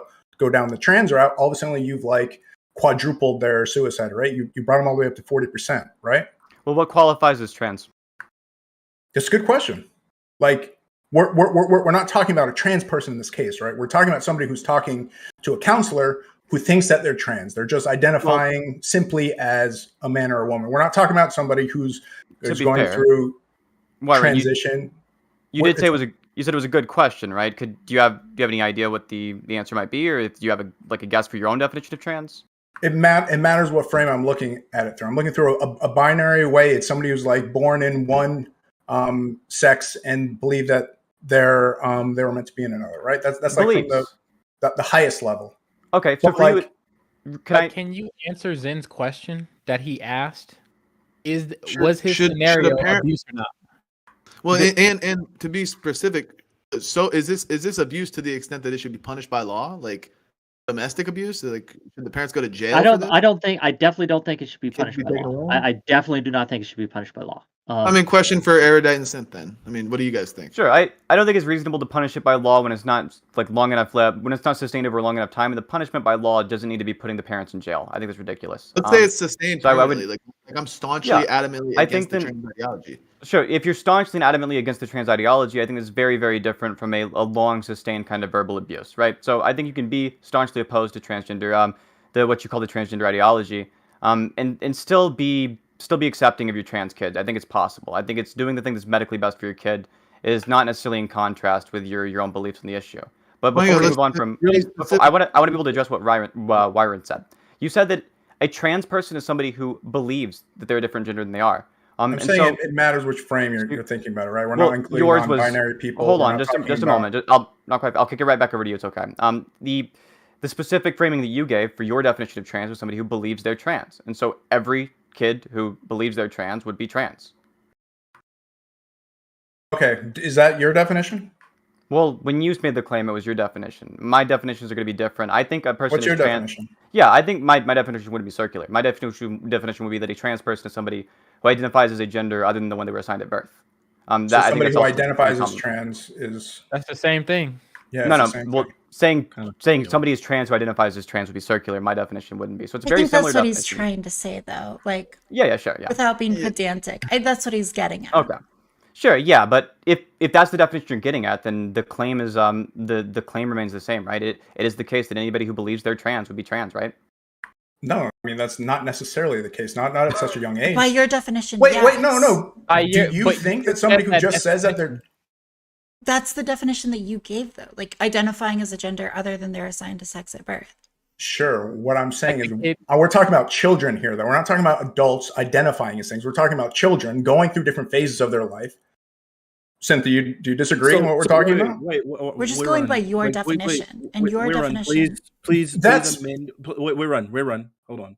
Please amend your definition then, because it does seem like your definition was circular. So if you're saying it's not, I the said case, through that lens. I don't think anybody on this panel, raise your hand if it's not the case, who doesn't think that people can identify as the opposite gender and not actually be trans and might be making a mistake. Does anybody disagree with that? No. you I don't do gotta- you don't disagree gotta with get that. The defensive. definition of trans is just identity. It's No, a I'm saying problem. that It's people like who a are bad trans say definition. that that's the Wait. case. But I got you. Let's not get defensive. It's just we asked you for a definition, and it seemed like it's been hard Okay, to sorry. get one So thus far. somebody who is wait. Don't just talk to me. I will For no amend. reason. I got you. Chill. So look, if you have a definition that you want to give that distinguishes from the obvious thing that they're trying to point out to you, then go ahead and give that. But don't get defensive, because we're working with the definition that you provided thus far. Sure. Let's just look at it this way, okay? There are people who probably are extremely trans, but the subjective nature of it makes it so we can't really determine that. That some people think that they're trans and they're not trans. How I can build that bridge for you and make it come across, I have no idea. I don't know why Synth is doing those movements. I'd like to hear some input. well, okay, I But may be able to clarify I- a little let's bit. simply I think what respond. you're Let's saying is that there are I- people let's who believe they have gender identity disorder and do not, in fact, have gender identity disorder or gender identity dysphoria, GID, right? And I think what we're doing is we're making a distinction between people who have this dysphoria and therefore, can be categorized by psychiatrists, and people who are just simply identifying as a gender that isn't their sex, right? But And we're so- talking about kids in schools and teachers withholding information. And so I right? think that what you would say is that there are people who are trans, that is, they identify as a gender outside of their, assigned sex, but they're misinformed or, they believe they have GID when in fact they don't. And I think that would be like the more technical language to use here. Is that an accurate description of your position, Wyron? That you believe that they Yeah, are I'm sorry. trans? Did that not come across? Like what was so confusing? Yeah, I'll talk to you after the panel because Yeah. I have no idea. Because that sounds like exactly. It's all good. Okay, it's fine. We'll Percent, move forward. really quick, just so I have a hold of your definition in my Yeah. mind. Say we have a child who is biologically female, and in the next 5 minutes they start identifying as, boy. I'm a boy. Is that a trans kid? Yeah, you just described somebody who's trans. They're It's not identifying a as a gender. dysphoric kid. Beautiful. Okay, so necessarily. if in the More than next likely 5 not a minutes they dysphoric come kid, yeah. back, if in the next 5 minutes they come back and they say I'm a girl, are they still trans? No, I wouldn't say so. You've identified like a All right. serious problem with this definition of like transness, which is like legitimate. This definition is like terrible, this is a but problem. that is the definition that is like in modern parlance. It allows for those sorts of wacky things. So somebody who's transitioned twice, in terms of their gender identification, is not trans. Well, That's the they'd be somebody conclusion who here? is identifying as the gender they're assigned at birth. So it wouldn't make much sense. To I call them get trans in that it definition, meets your yeah. definition, but it's just a little funny. It's a little bit Yeah, funny. it's Well, there'd be somebody a who- funny definition, but It'd be somebody who transitioned then detransitioned, so they've untransitioned, right? They've removed the transitioning Desisted, effect. isn't the term desisted? No, it depends if you go through the actual physical changes. I want to Say- move away so from really the quick, definition. Let's keep going with this. Say Sure. for the next 6 years that we give them all the necessary, HR, whatever you want to give HRT, them. yeah. Yeah, and then at the end result, they end up wanting to detransition, and they end up on that other little statistic we don't want to talk about where they commit suicide. Was it smart at the beginning for us to just go along with what the child at the original offset of saying, I'm the opposite actually of whatever I'm biologically? Was that beneficial to the situation? Oh, at all? Shouldn't we allow Clarify. medical Whoa, whoa, whoa, health care can I just- professionals just to really- decide Let him that? respond. Let him Whoa. respond. Wick. Yeah, I'd love to clarify here. So, no, Pedro, I don't think that somebody should be transitioning just because of the fact that they identify as trans. They shouldn't be going through the medical transition, right? These are like very long-term permanent changes. I Thank think God. it makes sense to I think it makes sense to try your best to make sure that this is restricted to people who are dysphoric, and make sure that like Death of Certainty was saying, medical experts are the one leading this. I don't think any random non-dysphoric kid should be on hormone therapy. That would be a very bad idea. But don't This is respect perfect. our So can we wait till the age of consent until they should be going through any kind of serious HRT? Serious HRT? Absolutely. Puberty What blockers, is I would say. serious HRT? Yeah, puberty blockers. Yeah, it would be depends what you non-serious. mean. Because if you're just What- on puberty blockers with no, for example, like if I were to take Lupron and not have like an estrogen or a testosterone in my body, that is like serious problems for bone density. So just putting someone on like testosterone suppressors like does have long-term negative effects if you don't pair that with something else. Wait, okay, can we just, I want to bring it back to one more piece of the legislation. I'm hoping that you guys can kind of engage with this. So, specifically within that legislation, it did say children of any age, meaning is kindergarten is at 5, preschool is at 4. Children of any age can transition to a different gender identity at school by changing their name and pronouns without parental notice of consent. And then that's coupled with the fact that district employees are prohibited, not discouraged, prohibited from notifying parents without the child's consent that their child has or wants to change gender identity at school, or that their child may be dealing with gender dysphoria. And then there's one other piece of this, which is district employees are even instructed to deceive parents by using the child's legal names and pronouns with the family while using the different name and pronouns adopted by the child in school setting. And it seems like the Don't Say Gay bill strictly forbade people from being able to discuss from being able to withhold this information from parents. That's what this legislation said, and the Don't Say Gay bill was 100% opposed to that diametrically and directly. Do you not see any correlation there? And do you think that that bill could then be seen as a response considering that thing? homeschool your kids. So That's Yeah, not, bro. not an answer to the question. I know. I know. No, I mean the Vince, bill can you answer does that? like prohibit this sort of school policy that allows faculty to just like withhold information to their parents. The clause in the bill allows for faculty to withhold information in cases of like suspected abuse. I think what Not So Erudite is pointing out is that like when a child isn't consenting, is staunchly opposed to certain information being revealed to the parents, that's a good indicator that there might be abuse. So, I mean, again, we'll have to see how this plays out in the courts. But I think you could argue that like the bill doesn't do like a lot to actually prevent this kind of school policy if it is in fact the case that child consent regarding medical information is a very good proxy for abuse. If that's the case, then it seems like you'll get the same result, which is schools allowing faculty to withhold information in cases where children aren't consenting to that information being provided to the parents. So what this bill does is it's not a discourage, it forces, I should say, sorry. It forces teachers who would believe that they are going to do harm by revealing this information to the parents to reveal it to the parents. That's what it does. It forces them, Well, I think. not in cases in of a way. abuse, right? Or suspected abuse. Yes, but again, I don't know. I just So as the I said in my gray area opening, here is where it's yeah. like not abuse, but it might have problems, right? And I think And the teacher that's- can't really know that, right? Like the teacher is very hard. And the best indication they have is whether or not the child consents to it. If the child consents to it, then it's probably not going to be a problem. But as I think Erudite's literature demonstrates, when they don't consent to it, there is a very real risk that it is going to be a problem. And I think that that is something that we should be very wary of when we make these overarching legislative, statewide, or federal bills. I don't like it. That's all.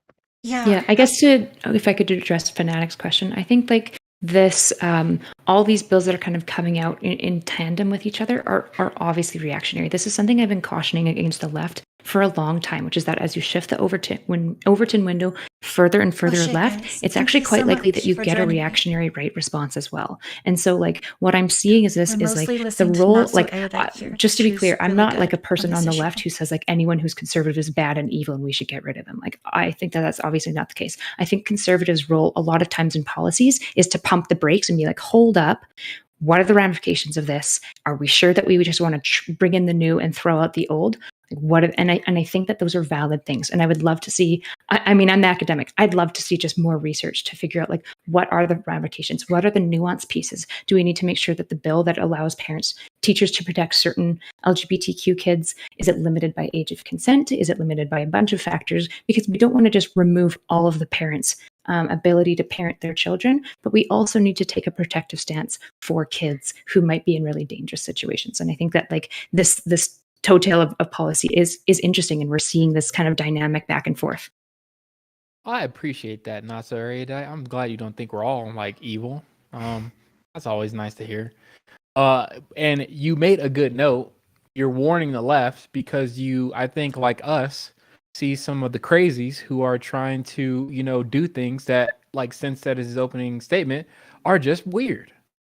Why does this person feel so compelled, so drawn to have to go into, what could be my daughter's public bathroom with her? Why? It's weird.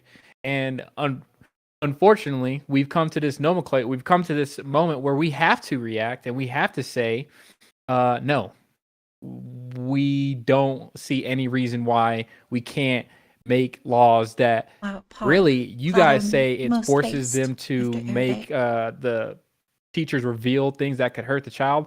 We think it's to force teachers to stop deceiving the parents. I think one of the things happening here is it's a thing called reciprocal radicalization, where you are reacting to something you view as radical, but you're overreacting, and this happens in a lot of cases politically, where the pendulum effect, it swings wider and wider and wider, and we get further left and we get further right, and it causes a real issue. And I am very much a moderate when it comes to these things. I'm very much for understanding other people's point of view, not demonizing you if you have a bad idea, simply saying your idea is bad, but you are not a bad person for holding that idea. And I think that we really need to get out of this moralizing of things that we tend to do. Like, if you hold a bad idea, you are bad. I think that that's done a lot of harm. And in this situation, I do agree that it was the Wisconsin thing was a bad hill to die on for the left. That's all. Perfect. Wick, that was beautifully stated, and I'm going to accept that as your closing statement, if you don't mind. And we're going to move and have everyone else do their closing statements. Unless you have more to add, then of course you can obviously do that, but that was very beautifully stated. We'll start with Taftaj. Do you have a closing statement on this topic? Yeah, sure. I'll just reiterate. I think that a lot of the aims of the bill are probably okay, especially when it comes to, and this is something that we didn't even get to in this discussion, limiting the teaching of sex and gender identity stuff up to 3rd grade, right? I think that's probably legitimate. Where I agree with the critics of the bill comes really with, like, the enforcement mechanisms going through the courts. I agree that the way the bill is set up, it's probably very blunt and probably is going to have this sort of chilling effect. So there's good and bad in it, but yeah, that's my closing statement. And can you also comment on the Madison School District policies in relation to all of that? In regards to requiring parents to not, or requiring faculty to not give parents information on their child, I sort of, I don't know the literature that well on how well child consent is as a proxy for abuse at home. And if it's true that, as Not So Erudite is saying, that it's a really good proxy, and when children are staunchly opposed to information being revealed, that's a good indicator of abuse. I think then, if that's the case, then it's probably okay for faculty to withhold this sorts of information from parents. Okay. And Zen Shapiro. Yeah. So one thing, the silver lining to all of this, as much as we all may disagree, nobody defended the necessity of splitting up teachers and students in bathrooms. I think that was largely a moot point, so I commend you all for that, because it really doesn't matter if kids and students are going, or students and teachers are going to the same bathroom. But in terms of parental privacy or student privacy from their parents, and the Don't Say Gay bill and all that, I'll stand and die on that hill that long as the parent is providing for the student, they have every right to the child. They have every right to know every detail of what's going on. If they really want to know what color underwear you're wearing, they have every right to know what color underwear you're wearing that day. And they can have their own reasons for that, and they can be totally arbitrary. But again, that's because parents have full dominion over what their child is doing. And frankly, there's really no reason for schools, if you're in a public school, to be teaching young children about any sort of LGBT ideology before they're even hitting puberty to begin with. So there should be no real grounds for objection to this "Don't Say Gay" bill in that regard. And if you're a parent, if you plan to be a parent, you should agree with this, and you should agree with the transgender ideology being placed on kids is a bad thing, and you shouldn't want that for your children. You should want to know what's going on in their lives. And last point, regarding parents rejecting a gender ideology or a gender identification that a child has learned through other means, likely, to consider that to be abuse to the extent of potentially even punishing them by law, I think is just the most absurd conclusion we could possibly come to. And that should tell the tale of what this ideology actually entails. So, and that's one of the many reasons I reject it. But yeah, that's what I got. Okay, we're going to skip around a bit. We're not going to go to Warren next. We're going to go to Synth. Can you give your closing statements on both the "Don't Say Gay" bill and the policy of the district, please? Yeah, I think that this was a I think the with the "Don't Say Gay" bill, I think the line we went through it's definitely the one that's more nuanced. I think it would be interesting. It would have been interesting if we got a chance to go down the other line. But I think that this was a really good discussion. And on Zen, if you want to know the difference between an alpha and a sigma, an alpha bites a bullet during a debate, but a sigma rebites it in his closing statement. Okay, let's go ahead and go with Pedro. Yeah, I like how we're going around the circle right now for the Crucible. Shout out to Andrew out there who's probably watching this. I think a lot of what Zen said really speaks volumes to what I would say. I hate to do it. I know we're trying to stay on topic, but I think you guys naturally on the left are going to be making radical moves that honestly would push out most people who are like me purely into homeschooling. So really it's a non-issue. It's not a hill I want to die on. I'm already going into homeschooling. I would just say you guys, as long as you keep introducing these weird things where you want to make and not you on the panel, because obviously all of you are not down for deceiving the parents, but people out there who continually want to introduce these rules where the parents don't need to know everything and the children can have some kind of secret discussion with the faculty who the parents don't know, you're pretty much shooting yourself in the foot. That's all I have to say. Thank you. Very brief. Not so erudite, please. Sure. Yeah, I think overall, kind of more or less what I said at the beginning is broadly what I think.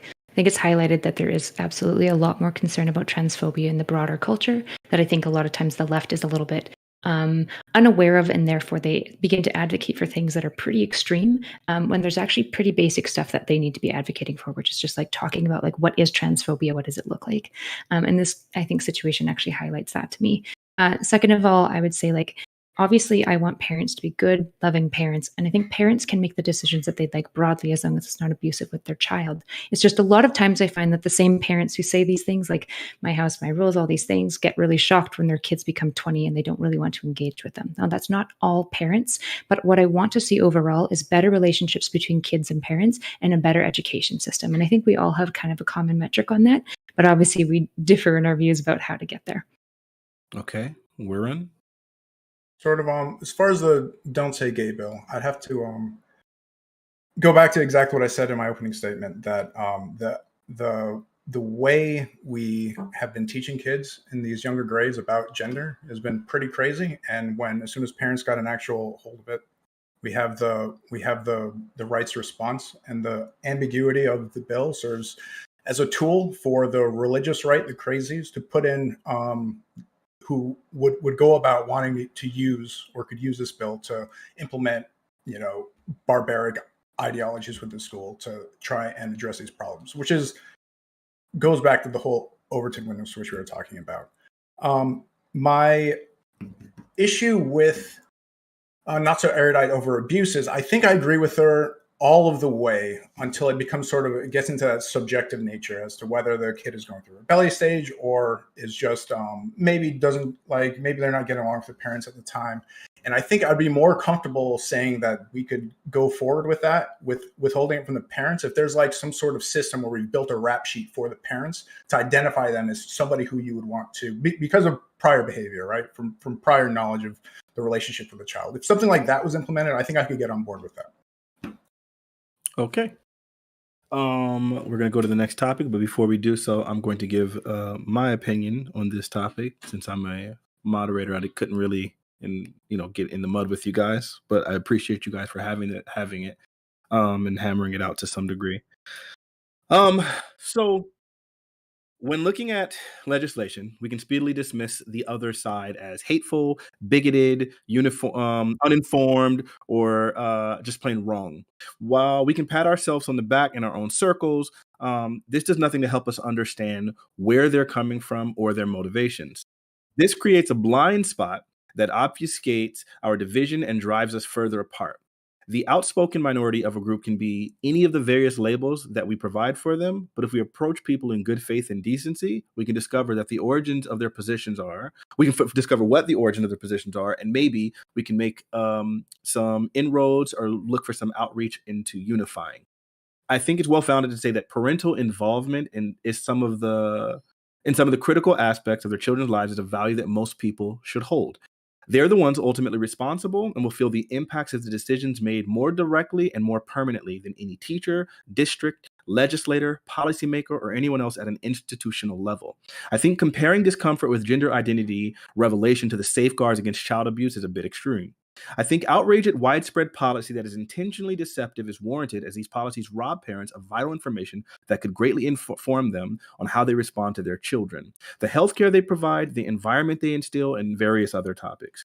I think, as indicated by the name, the Parents' Rights and Education Bill, erroneously dubbed the Don't Say Gay Bill, is a direct response to these policies, and I think dismissing the bill with a bad label and its creators as just transphobic or anti-LGBTQ further entrenches its supporters, which has the potential to lead to harm for trans individuals people claim to want to protect. That's all of that. I know some of you guys would have probably wanted to get at me for these for that opinion, but I'm a moderator, so y'all just gotta hold that. Next, we're going to go into the Title IX topic of the conversation. And I think this is only relevant, and it shouldn't take us very long to go through this, but I think it'll be particularly relevant. I think it helps kind of set the framework for the next topic, which is trans athleticism. But we're going to try to avoid trans athleticism and just kind of focus on Title IX in the beginning. Hopefully, you guys can indulge me there. Ooh, somebody got some background noise there. I don't know who that is, but hopefully they'll fix it. Yeah. So, who is that? Taftash. It might have been me. Yeah. Yeah, it is. It's still happening. Oh, is it? Oh, it's gone now. Okay. As a society, we've seen the benefits. No. I'm sorry. I'm reading the wrong thing. Oops. Let's see. I think I had it pretty basic. Sorry for the pause. We'll probably have to edit this out. But anyway, Title IX has been a pivotal piece of legislation that has allowed for more inclusion of women in sports. In 1979, only 7% of high school varsity athletes were female, and only 15% of college athletes were women. We've seen drastic improvements in this regard. Obviously, Title IX has been used to expand into further issues that involve harassment and abuse and sexual assault and other issues. But its original intention was specifically about sports inclusion. Do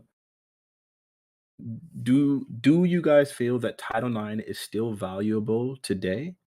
And this is, of course, ignoring all parts of Title IX that apply to anything besides sports and athleticism.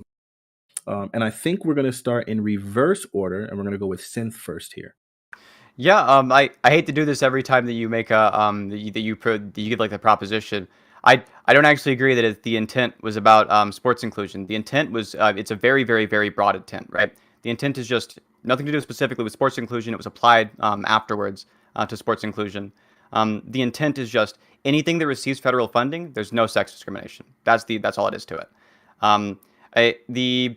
I think from that alone, I don't think you can really use this in the. See, people seem to be using it almost to argue in favor of the existence of discrimination on the basis of sex when it comes specifically to sports, which I think is almost like it runs contrary to the literal interpretation, and also seems to run contrary to the spirit of the bill, or to the spirit of Title IX. Okay, hope to God people are ready to push back against that one. Let's go ahead and go next to Pedro.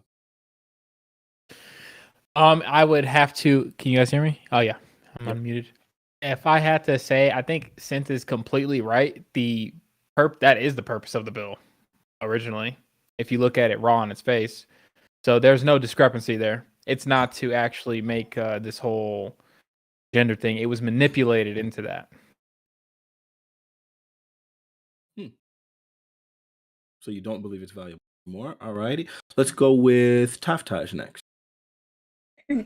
I mean, yeah, I think that Title IX is good broadly. If we're focusing on like sports specifically, if you want women to like have the ability to like engage in sport, especially in like the sort of the high school or collegiate level, there's a benefit to making sure that the institutions that are enabling that sport are not allowed to like show, to not like fund or, to bar women systematically from engaging in that. And that's like what Title IX is like enforcing, making sure that you're not having like blatant discrimination in that case. And I think that's legitimate. We're talking about, if we're getting into like the trans discussion, there's been questions about if allowing transgender athletes violates Title IX or erodes that. And I think that's like a very complicated legal question. But I think that certainly, I guess we'll get into like the nitty gritty of that in the discussion. Okay, thank you so much for that. Let's go with Zin Shapiro. Yeah, I think I'm gonna end up agreeing a lot with Pedro and Synth here about like the intent was simply to not discriminate based on sex. But what I might add, and I'm really just speaking anecdotally here with just specific things that I've seen as a product of Title IX, is actually the removal of men's sports or co-ed sports in virtue of to replace them with exclusively women's sports, because I think there are some sort of maybe it's in colleges and with their scholarship programs, like there are certain requirements where you have to have a certain amount of women's sports for every man's sport or whatever, and the issue that I would take with that is that effectively the women who are of lesser skill, of lesser physical strength, etc., than the men are being rewarded for their biological deficiencies to their male counterparts relative to their skill at the respective sport. And I think effectively it's just special treatment that the women are getting for an immutable biological characteristic that they have. And I would take issue with that, as I would with any other special treatment that somebody would get for a biological characteristic that they can't change and they're in no control over. So, okay, can we go with Wick next? Someone's typing. We can hear. Okay, so when it comes to this, I think that the framing about discrimination is entirely incorrect. I think this comes down to an issue of rights and the rights to equal opportunities. When we talk about Title IX and gender segregation when it comes to sports, it has been, and I can demonstrate that it has been a net good for society overall. This has increased the opportunities of women, especially women who are born into impoverished communities, as a route to escape from their poverty. We know that in certain communities, athletics is one of the only routes they have out of these kind of cycles of poverty that we have. We also know what will happen if we desegregate sports, because we've seen this happen before. It will vastly decrease the number of women who are allowed the opportunity to participate in these events. So overall, I think Title IX is not only necessary, but it has been a good thing for society. I'm generally against segregation, but this is one of the exceptions that I make when it comes to these things. I think that women should have the right to equal opportunity when it comes to these things, and I think that because there are differences between men and women, that this is one of the ways that we allow women to have this chance. And yeah, that's my position. Okay, and I think we have Weira next. Yeah, Title IX is good. Protecting women's sports is good. This is good for women in society in general. It's good to give them an outlet and some representation in these different things. Just because they don't go into necessarily professional sports and make lots of money, this is important as a society that we give these role models and outlets for women to also engage in these things. Even though they're not the tallest and the strongest and the fastest, they can still acquire an immense amount of skill relative to their group and impress people with it. So unless you're going to replace it with something better that will keep funding for these different sports programs in these different schools, yeah, I'll be completely against that to the very end. Yeah, that's my position. Okay, and not so airy dot, your last. Sure. Really. Yeah. So overall, I think Title IX has kind of there's pros and cons that we've kind of seen now that it's been a bill that's been in place for a long time. We've kind of seen how it's played out, and that it did successfully get a lot more women into sports. But the equality allocation of funds has also led to a bringing down sometimes of male sports to make sure that basically public schools can fund both of the school educations.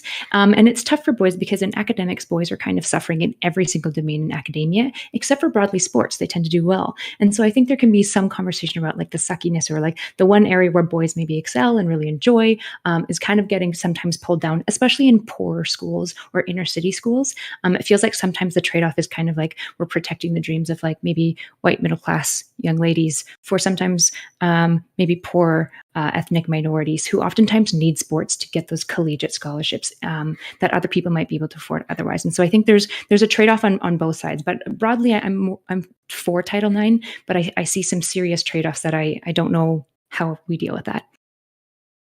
So does anyone here think that Title IX is like totally like lost its use or is no longer valuable? No, I think Title IX is very valuable, but it's only valuable if you understand the exact nature of Title IX. Death of certainty. You mentioned the framing about discrimination being entirely incorrect. The text of Title IX, as it was in 1972 under Richard Nixon, no person in the United States shall, based on sex, be excluded from participation in, be denied the benefits of, or be subjected to discrimination under any education program or activity receiving federal financial assistance.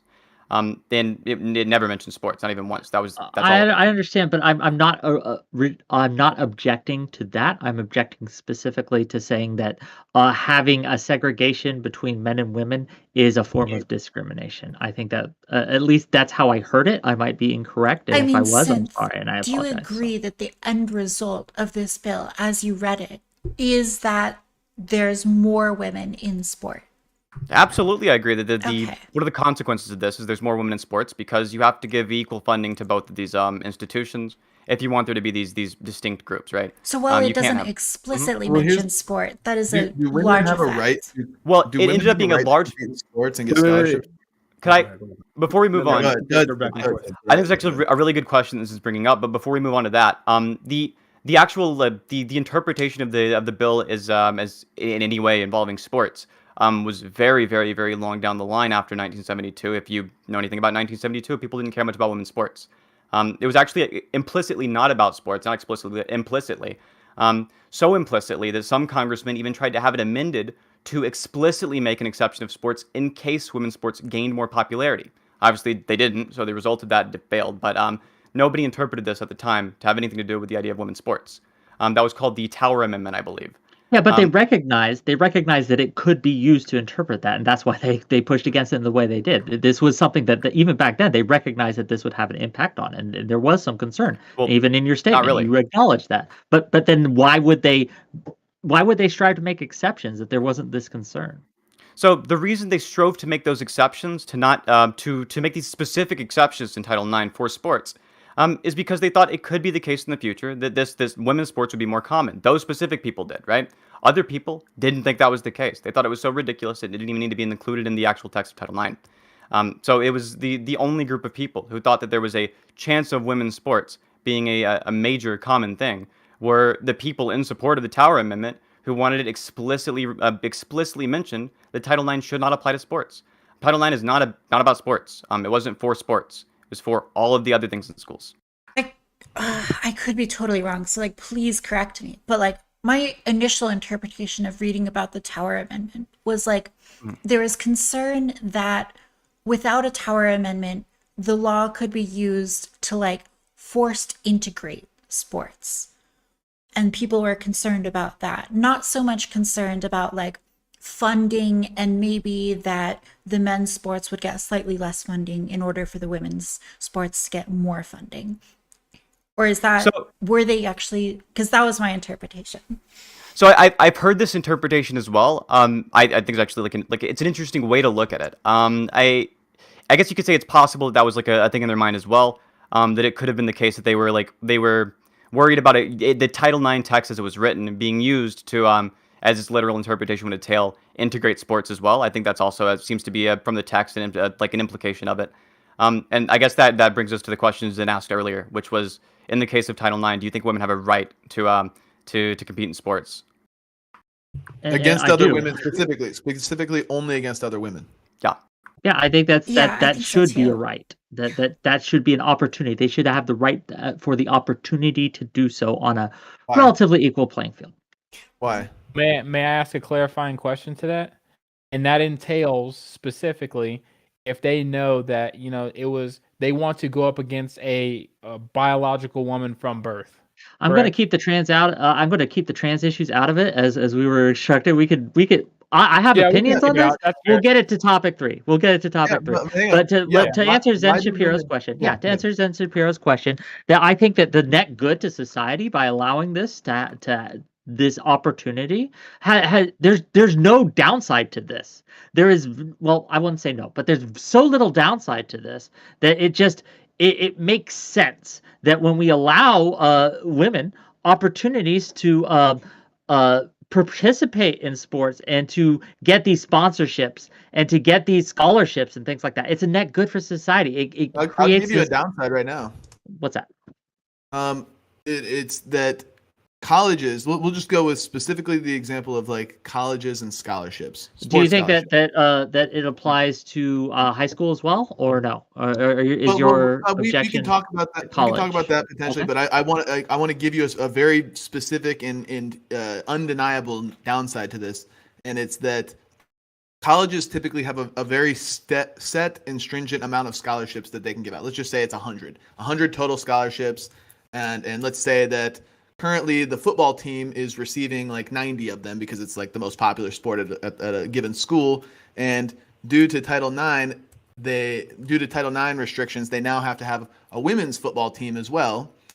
These women are significantly lower skill, lower tier in all regards. Even the top end of the women are below the mid-tier men's team, or it's actually co-ed because the women are allowed on this team. But in order to make room for the scholarships on this women's team that they have to have for Title IX purposes, they have to take away from the men's scholarships or the co-ed scholarships, where the men are higher skill, they're faster, bigger, stronger, they're providing more revenue and more viewership to the school, but they're not qualifying for the scholarship in virtue of the women who are physically inferior but getting special treatment as a result of this physical inferiority that they are born with. I reject that framing. I reject that framing. There's a market like demand for men's sports. They bring in so much more money. But I think maybe like where there's like a bit of disagreement is I think that engaging in sport is good, like as an inherent thing. And I think encouraging people to be fit, to engage in sport is something that should be funded. And I think that encouraging especially women to, engage in sport and physical activity and fitness is something that's good. And so when we see women engage in sport way more, right? Like the numbers are mind-blowing. They're like 1,000% more by some measurements. I think that that's a benefit. And I think that we do need to recognize that there are drawbacks. For example, less funding, less ability to give out scholarships to men for men's sports. But I think on the other end of that, the encouraging of sport as a broader societal good is something that's worth pursuing. And protecting women's sports is important. I'd agree 100%. I agree 100%. There's many benefits to this, and yes, I would reject this framing that it's taking away from men. I think But it's it would be. instead giving is. giving more opportunities to women, and that's a good thing. And again, why to aren't we maybe do to that by speak your taking it from language, men? then Shapiro, maybe to speak your language, athletic women are hotter, and we want that, right? That's something we want. Yeah. Okay. I don't know if you're like appealing to the coon brain mindset, but I don't possess that. Yeah, you I said just the- want to The go for it, Zen.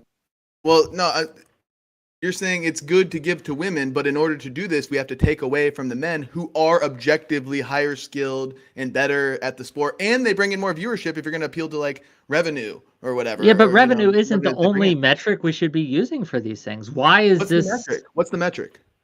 again? Why don't we do this? What It's other just benefits societal to good, society do right? we have? Yeah, I'll right? tell you what There's the a lot. metric is. It's feminism. Behavior. The metric is feminism. Could I I don't could mean women's offer a equality. bridge? I mean thinking that women deserve special treatment in virtue of them being women. That's what feminism effectively is, and that's the No. only explanation you could have for this. All right, not so Well- erudite. Go ahead and Well, build this that is bridge, where we please. don't actually have Wait, to fight. Pedro. Wait a minute. Not so erudite. Please go ahead and build that bridge. Sure. So I would disagree with Wick a little bit here that I do think there is a trade-off that takes away from men to give to women. I just think that sometimes the trade-off is worth it as long as it's done responsibly, because promoting women to be in sports, as we've talked about, sports is more than just revenue. Obviously, revenue is what drives the machine though, which is why I understand the need of saying, do we really need it to be 50-50, or is there maybe a different trade-off we can look at here of balancing both revenue but also social impacts? Women being in sports is going to promote them to be fitter. Sports creates really healthy communities for people. Sports is the best way to keep kids from like getting really involved in drugs and gangs and stuff like that, because extracurricular. So there's lots of benefits societally for sports beyond just revenue, but I get that revenue is the driving force, right? It's really sad when you have a poor school who only has a select amount of funds and they have to spread it evenly, even though their boy sports are the ones that broadly draw in the revenue. And now both of the sports systems fail. They can't afford the better. So both of the sports programs are worse overall. And I think that that's a really bad ramification of Title IX. The issue is that getting rid of Title IX is going to bring us back potentially to the place where the reality is, you're right, men do compete harder, faster, stronger on average. And so women won't have space in any sports, like any sports venues. And that I think would also be a net negative for society.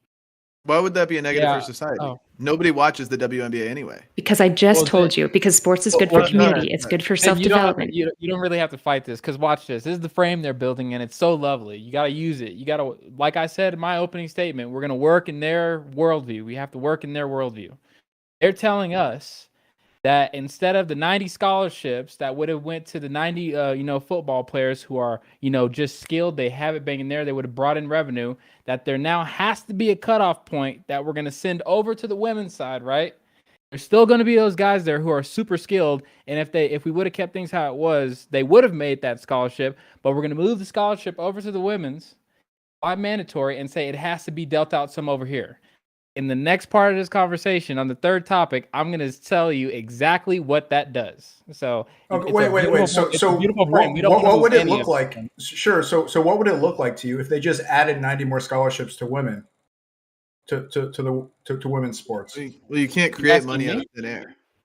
Yeah. Wait, you Tell can that to the allocate government. budgets. What are you talking about? The idea is that it has to come from somewhere, and typically that comes from like de-escalating the men's budget. I mean, I think They would that have like to take it from somewhere else. Yeah. when we talk about like what is the purpose of these bills, I don't think that like the goal of society is to like maximize market efficiency or revenue.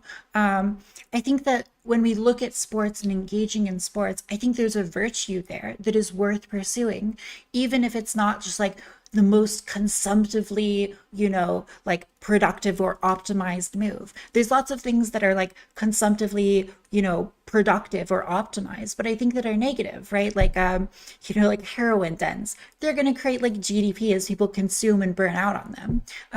But they're not good. So I think sports is one of these things where it's worth encouraging, even if it costs something. So could I really quickly jump in? Because so the goal of society isn't to maximize market revenue is absolutely true, and I don't think Zen or Pedro would disagree with that. But money is efficiency, and that lost money is lives lost. So that market efficiency is important, even if it's not the case that the market efficiency seems important here. And that's where I'm willing to give ground. Like, there is a budgetary issue with this. I just disagree with the framing that, like, what we need to optimize for is, like, whatever's bringing in the most revenue, which is men's sports. It's part of the equation, but it's not what we're optimizing for, right? You said encouraging people to engage in fitness is good. I agree. But when you're taking that encouragement from one place and moving it to another, I don't think this really works as an argument anymore. Given that now you're not encouraging one group as much as you're not encouraging one group as much as you could be, and you're encouraging another group more. You're moving the encouragement around. You're not adding more encouragement in that, right? Is there any evidence that actually boys' are. interest in sports has decreased wanna as add a result one of Title IX funding allocation? My understanding of the motivation of children for sports remains the same because sports is fun. It's just fun to be competitive. And I like the fact that we allocate some funding to women to engage in that. Well, yeah, I'm also conceding there are absolutely budgetary concerns that we need to have. And it does suck that to some extent, some men lose out on scholarships and opportunity for sports at the cost of women. But the trade-off is that most women lose out on all sports for the benefit of men. That's the alternative trade-off that we Because they're basically, not as a society, as good said, not really worth it. It doesn't matter. There's more to sports than just like you as a viewer. Like, I'm sure you personally have played sports and there's probably lots of benefits. I doubt that you're national level, right? So you're not benefiting the world as far as being one of the top professionals, athletes in the world. But I imagine that for you, when you look back at sports, just like when I look at my sports experience, I get a lot of identity and value from it. So I think it's unfair to focus on the college level because remember, this goes back to the high school level too, and even elementary level as well. And again, Title IX ensures because we've seen growth in the high school level too. The statistics mentioned in the prompt and the things, we've seen massive growth, and that's a net good. And it can only be good for society. Yes, there are some trade-offs. There always are. Nothing is 100% good. But when it comes to Title IX, it has done demonstrably good things for society. Oh, I agree with Title IX as it demonstrated it though. I agree with Title IX as it exists in text. The thing I want to press here is even though Title IX as it exists in text is very good, it's not always the case that we interpret that in a way that leads to good results. And I think that it could be the case that we could still have that in that encouragement towards women's sports. I mean, as Not So Erudite said, she doesn't believe the funding is going to be a huge influence there. Sports are fun. People want to do sports, right? Let them do sports. Let them do sports together, and let people who are better at sports play in groups that are better at sports, and people who are worse play in groups that are worse. Yeah, I guarantee you, there's going to be no guys who actually lose out on this. But with the Title IX, to add to what Cynthia said earlier, we're encouraging those that are lower skilled and rewarding those that are lower skilled to engage in sports more, and discouraging those that have more raw potential. Should only the top players be allowed to have these benefits? Should some kid who sucks at football have the opportunity to have the equipment and access to the equipment to at least play when they're a kid? Why not? Why is that bad? Just D1. Can I just bring up that this girls' sports is not about skill. It's about biological advantage of body. Men's bodies can broadly generate more power and be faster in speed. They're better at explosive things, but that doesn't mean that girls are less skilled. And there are multiple reasons why people don't watch girl sports beyond just the lack of explosivity, because there are extremely talented girls who don't have the power, but there's a lot of people who love watching women's fighting sports because it's way more tactical a lot of the time. And so the idea that girls are just worse at sports isn't true. They're less explosively powerful, which matters. No, they're less explosively powerful. And that nuance is really important. And to take away sports from girls because they have less explosive power because of multiple things like hormones and testosterone seems like a net negative for society when we see how good sports is for child development specifically. So let me ask the pro men and women's sports segregation side of the panel here this question. Should we, being that we should segregate men and women's sports in virtue of biological immutable characteristics where women are weaker and less explosive, should we also do the same thing for shorter men in basketball? Should we have an under 5'6" basketball No, league? And give no, them tell them to go scholarships. wrestle. Give them Tell them to go scholarships as wrestle. well. Tell them to And go take into it- gymnastics. There's sports that Oh, there's sports that are Couldn't good you for tell the different same- Couldn't you bodies. say the same thing to women? No, tell them to because go do women cheerleading? look at gymnastics. Look at men Look and at women versus cheerleading. gymnastics.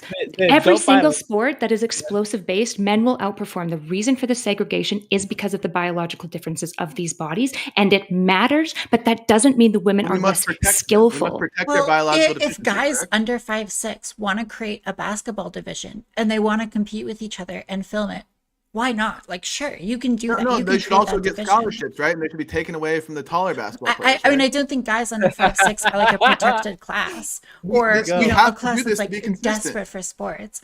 Well, what is But this wait. fetishization? Let's of do for consistency? Wait. Hold on. Really quickly. Like, Zen, I love you and you're doing a good job. And I know that you're being dogpiled really, really hard here. So let's just try to like sit for a second and kind of think about what's being discussed here, if we can. Like, and I'm not going to take either side, although I obviously have one. I think the goal here is, I mean, we can interact with the notion that basically that there are protected classes, and we have protected classes for a reason, both historically and practically. I think if we start like creating these divisions that aren't necessarily based on like safeguarding or protected classes, but just for the sake of saying, hey, well, if we created a division, we can create any division. I feel like that it does seem like it goes into kind of more of a dishonest debate bro kind of territory, as opposed to like realistically engaging with the pragmatic application of protected classes as it applies to Title IX and as it applies to, you know, just discrimination, healthy discrimination as it is here. Do you agree with that at all? You talking to me? Mhm. Okay, no, I don't think taking didn't an hear me. ideology to its conclusion is any sort of dishonest tactic. It's simply the case that if you say we ought protect women's sports divisions in virtue of their biological deficiencies because that are immutable, then we could say the same thing about another immutable biological deficiency, such as height, or if you're born without arms or something, and say that this group ought be protected as well for their biological deficiency. Things and give like the them the Special same. Yeah, Olympics. there should be like Paralympics and Or whatnot. weight classes in fighting. We it's do this absurd to all the say time. there's Do you uh, want to get rid of weight classes in fighting? Like making false making equivalency. This is hold on, weight hold on, classes are hold not on. immutable. Okay. Immutable traits, like for example, height, are major factors in weight as well. We create weight classes in fighting for a reason. That's why we create. This doesn't mean that lightweight fighters are less skillful than heavyweight fighters. There are going to be major differences, and we create these protected classes so that we can see every person compete at 100% and see where they can go when they're in fair play gamings. That's why fair play matters in sports overall. But why ought we protect only women? Why not protect other immutable deficiencies? Well, we just Okay, we she illustrated just- an don't have example. to. just went We through don't it. have to. We We just protect watch this smaller happen. men We need to get into in the some third topic divisions, because right? there's a whole I mean, if Right. small Right. men want a league, Listen, I see I'm what's saying wrong with that. and it's probably bad form, but I'm just gonna say it. Not so erudite. You kind of whipped out on this topic. It was amazing. But we're gonna go ahead and move forward. I don't really know if we need closing statements, because I feel like really this kind of leads into the other one. But you know what? Screw it. We're gonna do it. Let's try to be as brief as possible, if you guys don't mind, and let's go ahead and give to closing statements to those who want one. We'll just start with anyone. Just if you have one, go ahead and speak up, and we'll give everyone one quick closing statement. Sure. So yeah, I think weight classes it's a massive false equivalency here. In the case of weight classes, we institute those for safety in the same way we do for preventing the abuse of steroids. We don't do that to control out for an advantage. We do that because we don't want our fighters to die. That's mine. Go ahead. Okay, that's not the only reason, of course. That is one reason, but that is not the only reason. And to act like it is, I think, is just a false framing. That's all. I think Right. it's good Yeah, to These guys encourage. out wait- here want to. Oh, you can go for it. Well, no, let me just say, weight classes are not an immutable characteristic. Somebody can gain or lose weight to go to the weight class that they desire. So that's another reason it's a false equivalency to immutable. I'm sorry, I immutable can't go biological- down to the Wait, 110-pound division. We're not doing debating. We're not doing debating. He's giving a closing statement. This is his closing statement. Let him finish, There's and then another you can speak afterwards.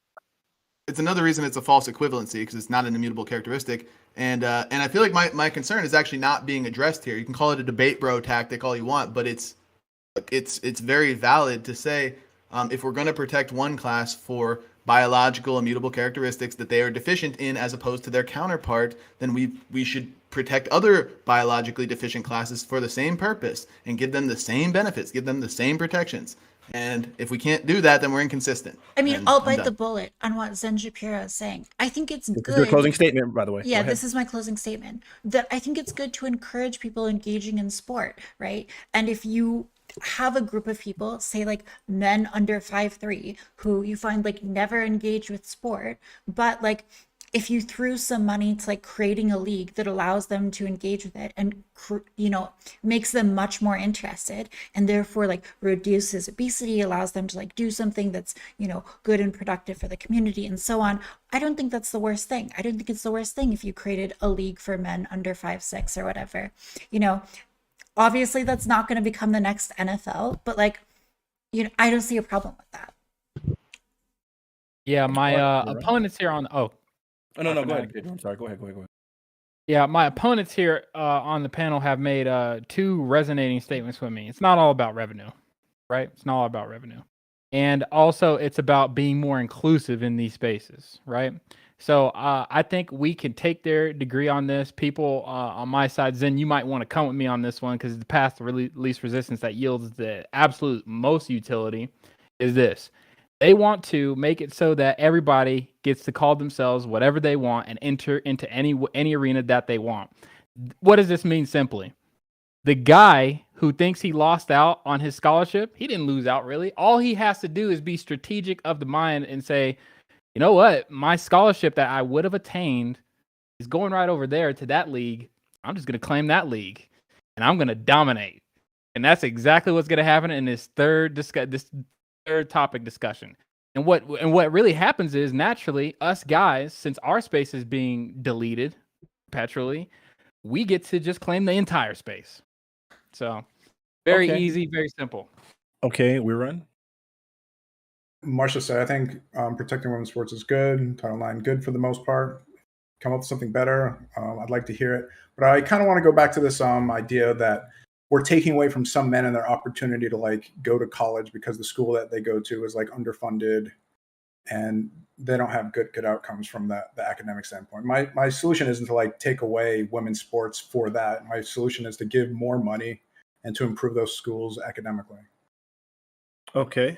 And I think that's everybody. I'm going to give my statement. You guys are going to hate me, but I'm going to do this every time. Okay. Can I give it a closing too as well? I thought you did, but it's okay. Go ahead and give one more if you want, since you killed this topic. I didn't, but yeah. I guess all I'll say, I'll be super fast, is just we break sports into anthropometric categories all the time, and I'm for that because it makes better fair play, and fair play makes for better sports. All right. So my prepared statement was, as a society, we've seen the benefits socially, physically, and sometimes financially and educationally that have been afforded to boys that have had sports opportunities. These benefits have been extended to girls thanks to things like Title IX. The 37 words, no person in the United States shall on the basis of sex be excluded from participation in, be denied the benefits of, or be subjected to discrimination under any education program or activity receiving federal financial assistance. I love those, and consequently, we've seen dramatic benefits of girls and women in this category. In 1979, only 7% of high school varsity athletes were female, and only 15% of college athletes were women. In 2015, female participation in high school athletics increased for the 26th consecutive year and set an all-time high of 3.2 million. In 2001, 150,000 women competed in collegiate athletics, accounting for 43% of all college athletes. These are all very beneficial things because of the social benefits that happen in sports that Erudite actually pointed out here. The turf accusation that trans inclusion poses a risk to female vulnerabilities and safe spaces gains purchase when we, in the interest of trans inclusion, consider abolishing distinctions used to safeguard against these vulnerabilities. The same thing has happened in locker rooms, bathrooms, and we've seen incidents like We Spa incident, which come across as clear objectionable incidents. Trans inclusion is great, but once we get to eroding common sense, well-founded safeguards, we get into dangerous territory. We should be prudent in our approach. Trans women are women. In some contexts, that can be reductive, though. We should recognize there are female distinctions, and the aforementioned safeguards are valuable, which leads us to the very next topic. In sports, we often use proxies for skill and ability. Age. We often separate adult athletes from child athletes, believing adult athletes have advantages in most sports. We even go a step further in separating some age groups from other age groups in minors. Weight. In various physical confrontational sports and combat sports, weight classes are seen as overbearing advantages. Consequently, weight classes are present in most combat sports. Sex. Far more than the previous two, sex seems to create the clearest delineation and ability at the elite level. There tends to be a 10 to 12% advantage to men that in some sports has not been overcome by women for over 100 years. Trans athletes have been included in more and more sports. Some feel this is unfair and provides very serious disadvantages to women in sports, as they can unfairly be kept out of podium placements, scholarship opportunities, and media attention due to these spots being occupied by trans individuals. Are there advantages conferred to trans women, and are these advantages large enough that they can harm women in these spaces? Is the merit of the turf argument that trans people are encroaching on female spaces? That's it. We're gonna go ahead and start with. I don't. Let's go ahead and start with Wick. Let's go ahead. Awesome. I think this is. I had fun coming up with this opening statement, and a politician actually weighed in on this recently, and I just want to read his tweet. It's very brief, so if you'll indulge me. 75,000 high school kids participating in high school sports in Utah. There are 4 transgender kids, 4, playing high school sports in Utah.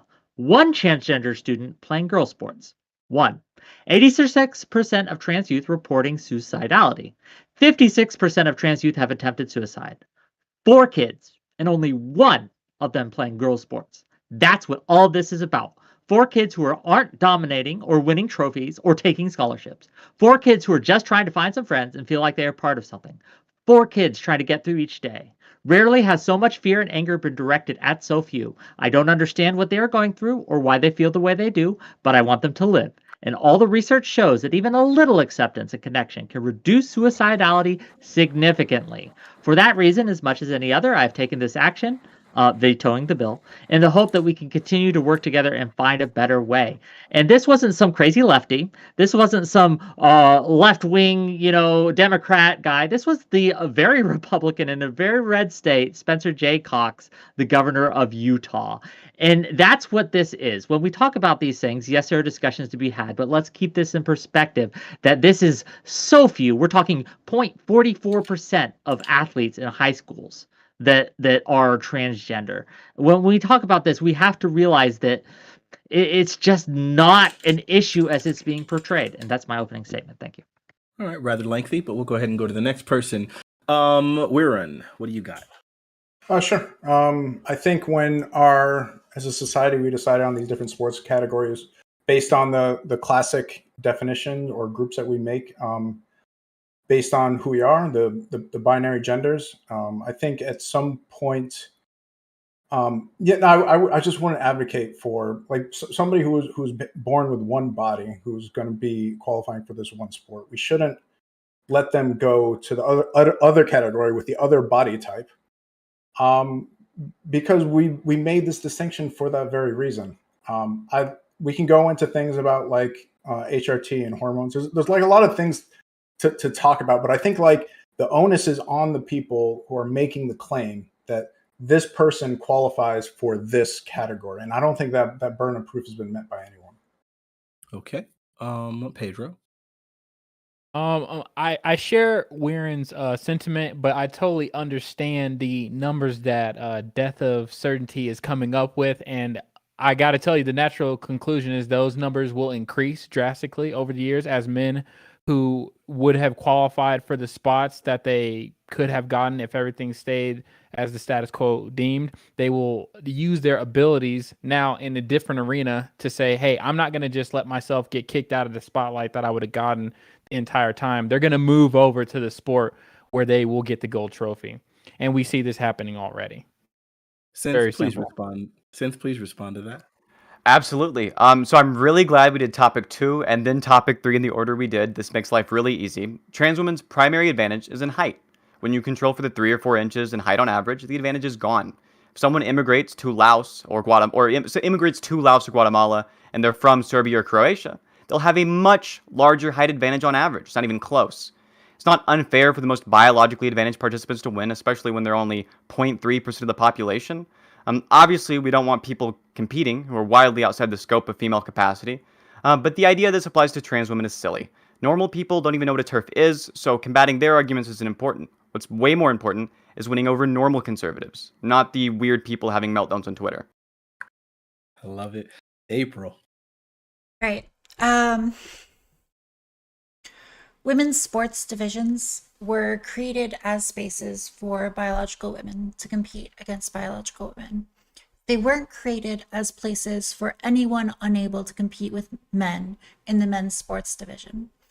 So, in the question of fairness, I have no doubt that there are a great number of trans athletes and other individuals who are born male who would probably be fair if they competed against women. They might place like below the thousands, they might place very low.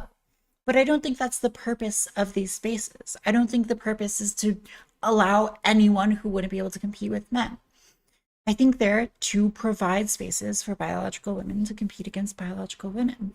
And if there's a division or a sports league that wants to include trans women, I think that that's their prerogative. But I don't think there's like any special obligation for sports leagues to include trans women with cis women participants. And I think we'll get into a lot of discussion about what is fairness. And I think there are good reasons to suspect that trans women have, not so insignificant advantages, especially when we're talking about within this, 4-year window period where they're changing, they're transitioning, and they still retain muscle mass and bone density and the like. So we'll get into that as well. But just to sort of like sidestep that and really hit the philosophical core of the matter, I don't think that they're obligated to take in trans women, even if it were proven that trans women were, less effective than cis women at the sport. Okay. Zen Shapiro. Yeah. So to kind of piggyback on what Pedro was saying, we've been doing that a lot lately because we agree with each other. But essentially, what he's saying is that when a man can see that all he has to do is change his gender identity to go compete with inferior competition and basically truck them all over the place and win all the gold medals, where he otherwise couldn't do that. Really, it's a product of the line of thinking that it's just a product of how we got here with our original ideology, which I touched on earlier. The protection of women in sports is a feminist ideology. And when I say feminist, I don't mean women's equality. I mean female supremacy. Female deserves something in virtue of them being female. And what often is coupled with this feminist ideology is sexual liberation, LGBT ideology, particularly trans ideology, where gender is fluid. And what we're seeing now as a result, because gender is fluid, as a result of this feminist thinking, is men thinking that they're women competing in women's sports. And you can't have one and not the other. You can't have your cake and eat it too. You can't say, gender is fluid, but we need to sex segregate sports. You can't do that. It's just not consistent with the worldview that you hold to. And frankly, what I would propose as a solution to this, men competing in women's sports due to gender fluidity, is just let them do it, and the competition will self-segregate itself out by skill level anyway at that point, which I think is ideal. That the only fair way to segregate sports leagues is by skill, not by sex, not by any sort of immutable biological characteristic, by how good you are at the sport that you compete in, whether you're a man or a woman, whether you're 5'6" or 6'6" or 300 pounds or 25 or 125 pounds. Doesn't matter. I think it should be based on skill, not by sex. So that's it. Can I ask? Problem solved Wait, itself. Let's go. Was that everyone? No, Did Natsa Erudite's gotta Erudite go. give hers? I didn't think so. Okay, thank you. Natsa Erudite. Yeah, sure. So this, for me, the whole argument isn't about not wanting trans athletes to compete. I want them to compete, but I want them to be able to compete fairly. When I talk about fairly, I tend to use therapeutic use exemption kind of language around it, which is about we want to make sure that people are performing at about 100% for what their body would be able to do, and that they're competing around people who are similarly predisposed with those things. Right now, I think we actually have a situation, particularly where trans men are at an obvious biological disadvantage when they compete with cis men, and that cis women have an obvious biological disadvantage when they compete with trans women, particularly in the case of both trans individuals who've transitioned after puberty. Now, when we're looking at TUE, I want to be clear that there are going to be advantages and disadvantages conferred to every athlete based on their biological experience and the medications and whatnot that they're taking. What we need to do as a sport is actually analyze these well and figure out which things are tolerable, what makes fair play, and what designations of sports do we want to have to make sure that people can compete in sports. Okay, so not so erudite. I think that opens up the floor. I have a question for you, and it's kind of an olive branch. I used to play a lot of Mortal Kombat, and it had these towers where the skill levels would get like really intense as you go up the tower.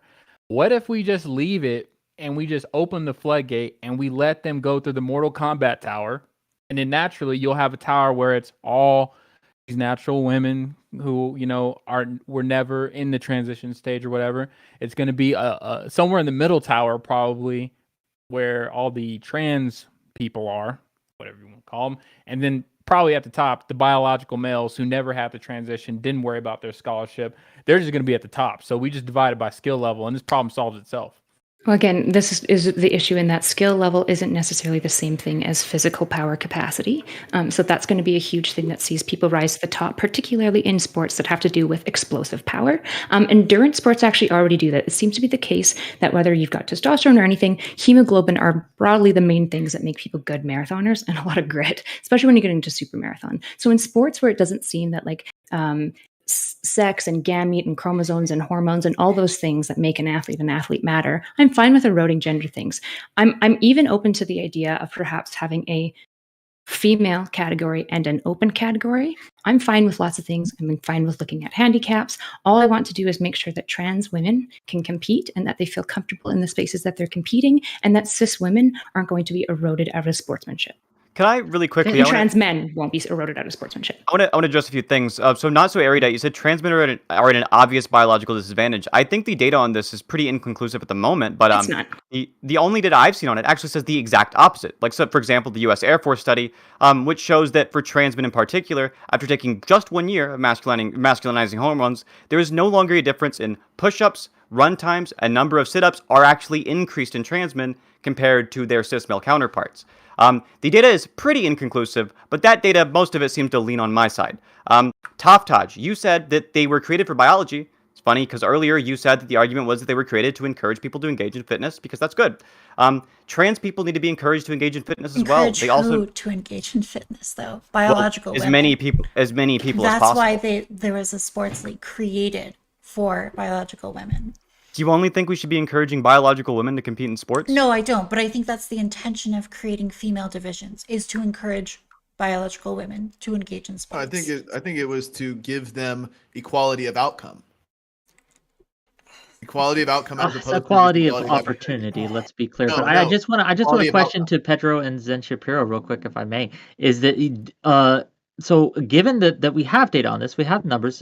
So is there are you afraid that it will happen in the future that men take over women's spaces, or are you saying, is your claim that it is happening now?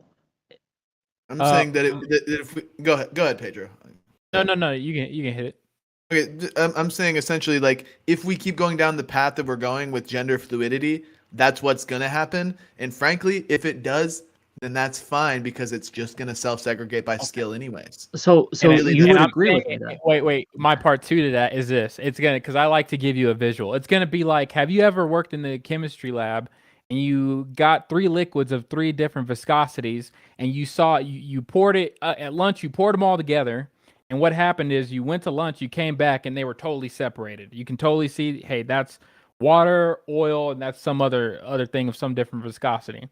You pour it. You guys want equality, right? If you take away the whole gender or biological stuff in the UFC per se, that's my favorite sport to watch. So if you guys just throw them in there, right, and it's gonna be crazy. You're gonna see some people get their heads split open. Naturally, what's gonna happen is you're gonna see the men who were always, at the top, stay at the top brass. You're going to see some kind of middle ground form where the transitioning people are. And then you're going to see at the bottom where the biological women from birth are. It's Biological gonna- women just wouldn't compete in that case, right? So this goes exactly. I think this is actually smart good woman would for say, your "No, I'm not going worldview, to right? get That would be good. So, That would be good. so like Yeah. if you build this tower and you put this and you just make it a big mass free for all to get to the top, and it's all men, we're going to get your worldview, right? We're going to have women discouraged from going into sports. Women are going to go back into the kitchen. Women are going to be subservient to the wife. I mean, to the husband, excuse me, and he's subservient to Jesus. And you get what you want, right? So the rest of you who are listening to this, you can see Yes. the concern of like a moderate liberal that if we get rid of things like this, we're actually going backwards. We're not we're not going forward and helping women out where they need to be helped. And one of the things is representation in things like sports. So Yeah, So I just want to be clear really- that I do. Oh, Really quickly, the data on this just directly contradicts you, Iron. In the case of the data we have, there does not seem to be sorry, a notable... contradicts what? What does this data contradict? It contradicts your claim that there seems to be this notable biological advantage that would push cis women out entirely from sports. That's just not the case. Like, Yeah, you just Okay, insist with can the I way- jump in on this, This is please? gonna be I a have chilling like effect 20 in sports. sources on this. Oh, sorry. This is what I prepped for. That's cool, Synth, but you're just really wrong. Okay. Oh, you think so? Yes, there's so much evidence on what puberty does, particularly when you're exposed to estrogen. Okay. Have you looked into something called myonuclei, Synth? Sure. Okay. Can you tell me what myonuclei are? Wouldn't remember. Okay. That's what I thought. Okay. So we need to understand that myonuclei are permanent. So if you are a cis male and you are athletic and you work out as a cis male and you also get exposed to testosterone, as you increase muscle mass, you increase CSA, so your cross-sectional space. As you increase your motor neurons, you can generate more strength and you also generate more myonuclei. Now, what happens in trans women when they transition, for example, is they are going to lose muscle mass. They reduce in their red blood cell count, they reduce in their hemoglobin. The issue is that they don't reduce in their myonuclei, and myonuclei set the ceiling for the muscle and generation of power that they can actually do. There's also major differences in pelvis. For example, if you look at a post-pubescent man versus a post-pubescent woman, obviously there are going to be variations, but broadly, post-pubescent pelvises in men tend to be more straight, and men can broadly do a squat that is up and down. They can exert all of their dominant force straight down. Women, in their pelvis, in the shape that it is, because it is more concave, the femoral head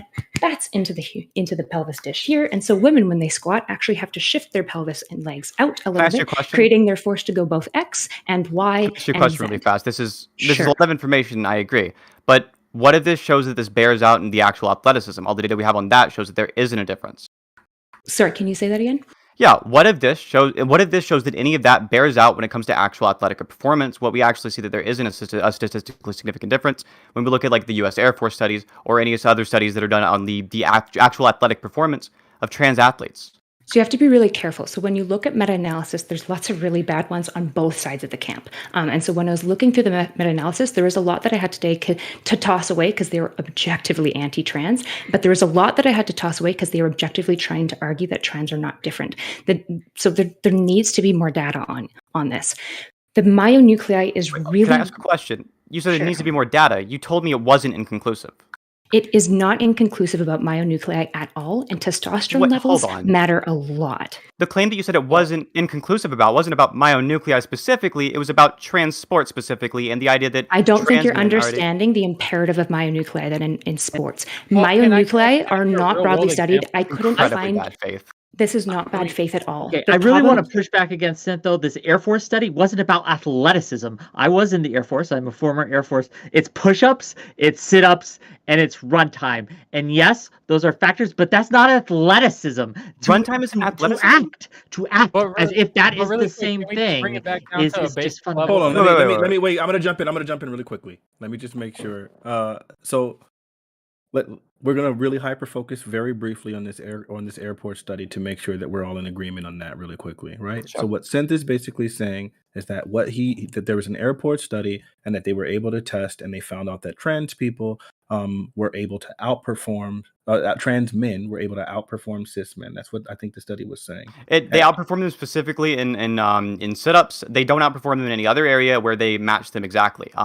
The idea that like this isn't about athleticism is absurd. Running is athleticism. Well, no, that's not the silly. point that we were going to get into. What I was Oh, yeah, going to sure, get yeah. into is I think you had the same kind of argument when you were on Prime's panel recently, and specifically someone was pushing back that like trying to compare like completely non-athletic individuals and then trying to use those letters, those sort of figures in order to try to determine what athleticism can be at the elite level seems like you're really, really, really screwing up sample, right? Yeah, Like and the there. Air Force ain't the metric, dog. I'm No, telling you, I was it's fine. It's fine. It's fine. You don't have to code dunk on that. You don't have to code dunk on that. But what I'm saying Okay. is, so considering that, do we have any studies that are not this airport thing? I mean, this Air Force thing where we're actually able to look at actual athletic records from cis men, cis women, and to try to see if there's any sort of difference there, because that sounds like that's what Not So Erudite was getting to regarding all of her the mononuclei or whatever they were called. I forget. So a really big thing that's really helpful when you're trying to analyze these things is Before we go controlling down there, could I answer the question? for body size and body fat. Sure. Really quickly, could I Actually, answer yeah. your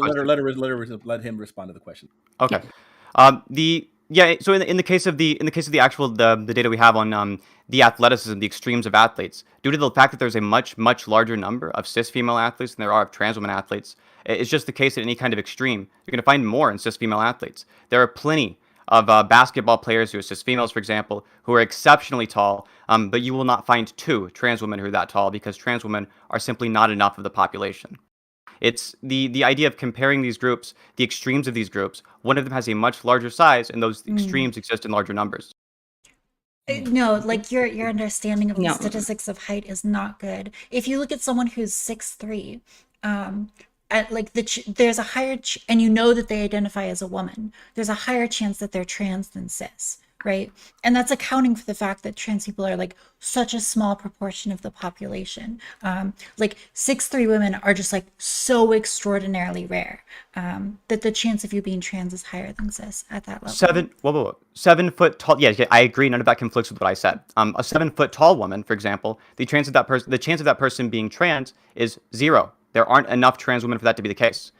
There are, however, plenty of cis women who are that height because of the fact that there are so many cis women to begin with.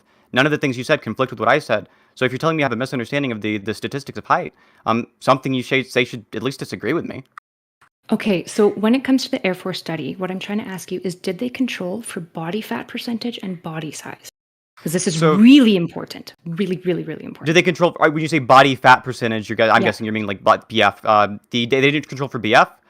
In the case of height, I'm not sure. If sure they didn't control for body fat, then it's not good. It's not good research because the controls aren't there. Let me explain. Can I explain to you before you just assume that I'm wrong? Can I ask you a question first about this? Can I explain first, and then if I haven't answered your question, feel free. Does that work? Sure, go ahead.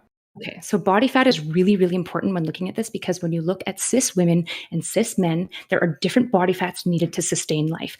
On average, women need to be about 15% to sustain life, whereas men on average need to be about 7%, and both of them can push down. Some men can be like okay-ish at 5%, but under that, they actually start to die. Women can't seem to really go below 12, which means that a percentage of their body weight will be exclusively fat and not lean muscle. So when you're looking at body fat percentage, what it's important for is understanding lean muscle ratio to body weight. So in the case of trans men or trans women, you have to account and control for body fat to ensure that it's matching the cis man or the cis woman who will have different body fat counts and weight.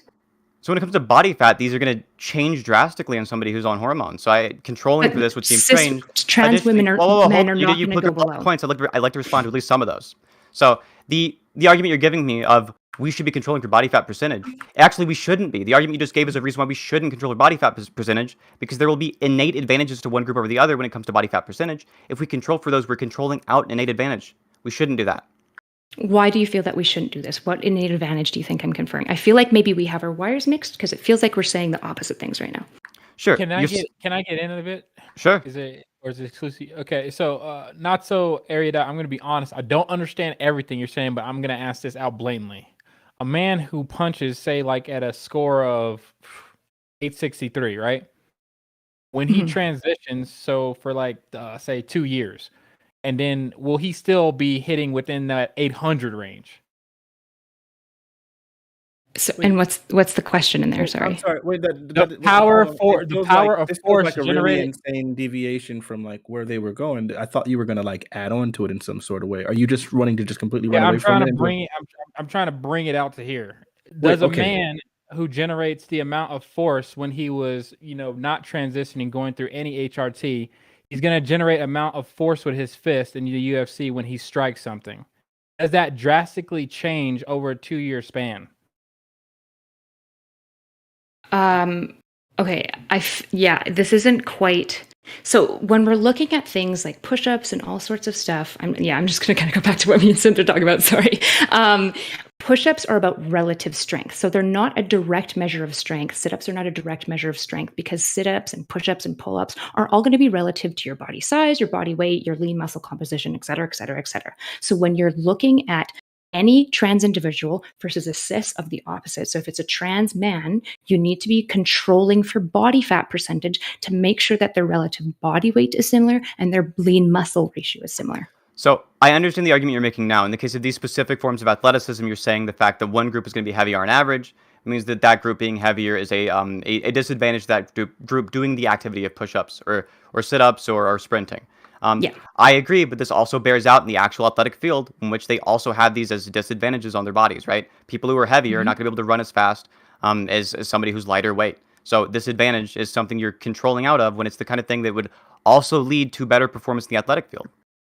I mean, it really is going to depend. So, for example, in powerlifting, actually having higher weight is really valuable. So, you want to have high body fat percentage and high lean muscle. That's why, honestly, powerlifters say mass moves mass. It's why they get super jacked and they get fat because it's not just about the movement, it's about the finesse of throwing your weight against gravity. So, like, this is why I want to be careful with trans stuff because I think I would hope we're on the same venue of saying I want trans athletes to compete, but I want to make sure that it's fair play. And the issue is that the hormones and all these stuff are extremely nuanced, and it's going to change by sport. Like endurance sports, to be fair, HRT after 2 years, let's slow down and trans go women are one point about at a the time same. here. So to be fair, you're not actually asking for them to be competing fairly. You're asking for them to be put at an active disadvantage.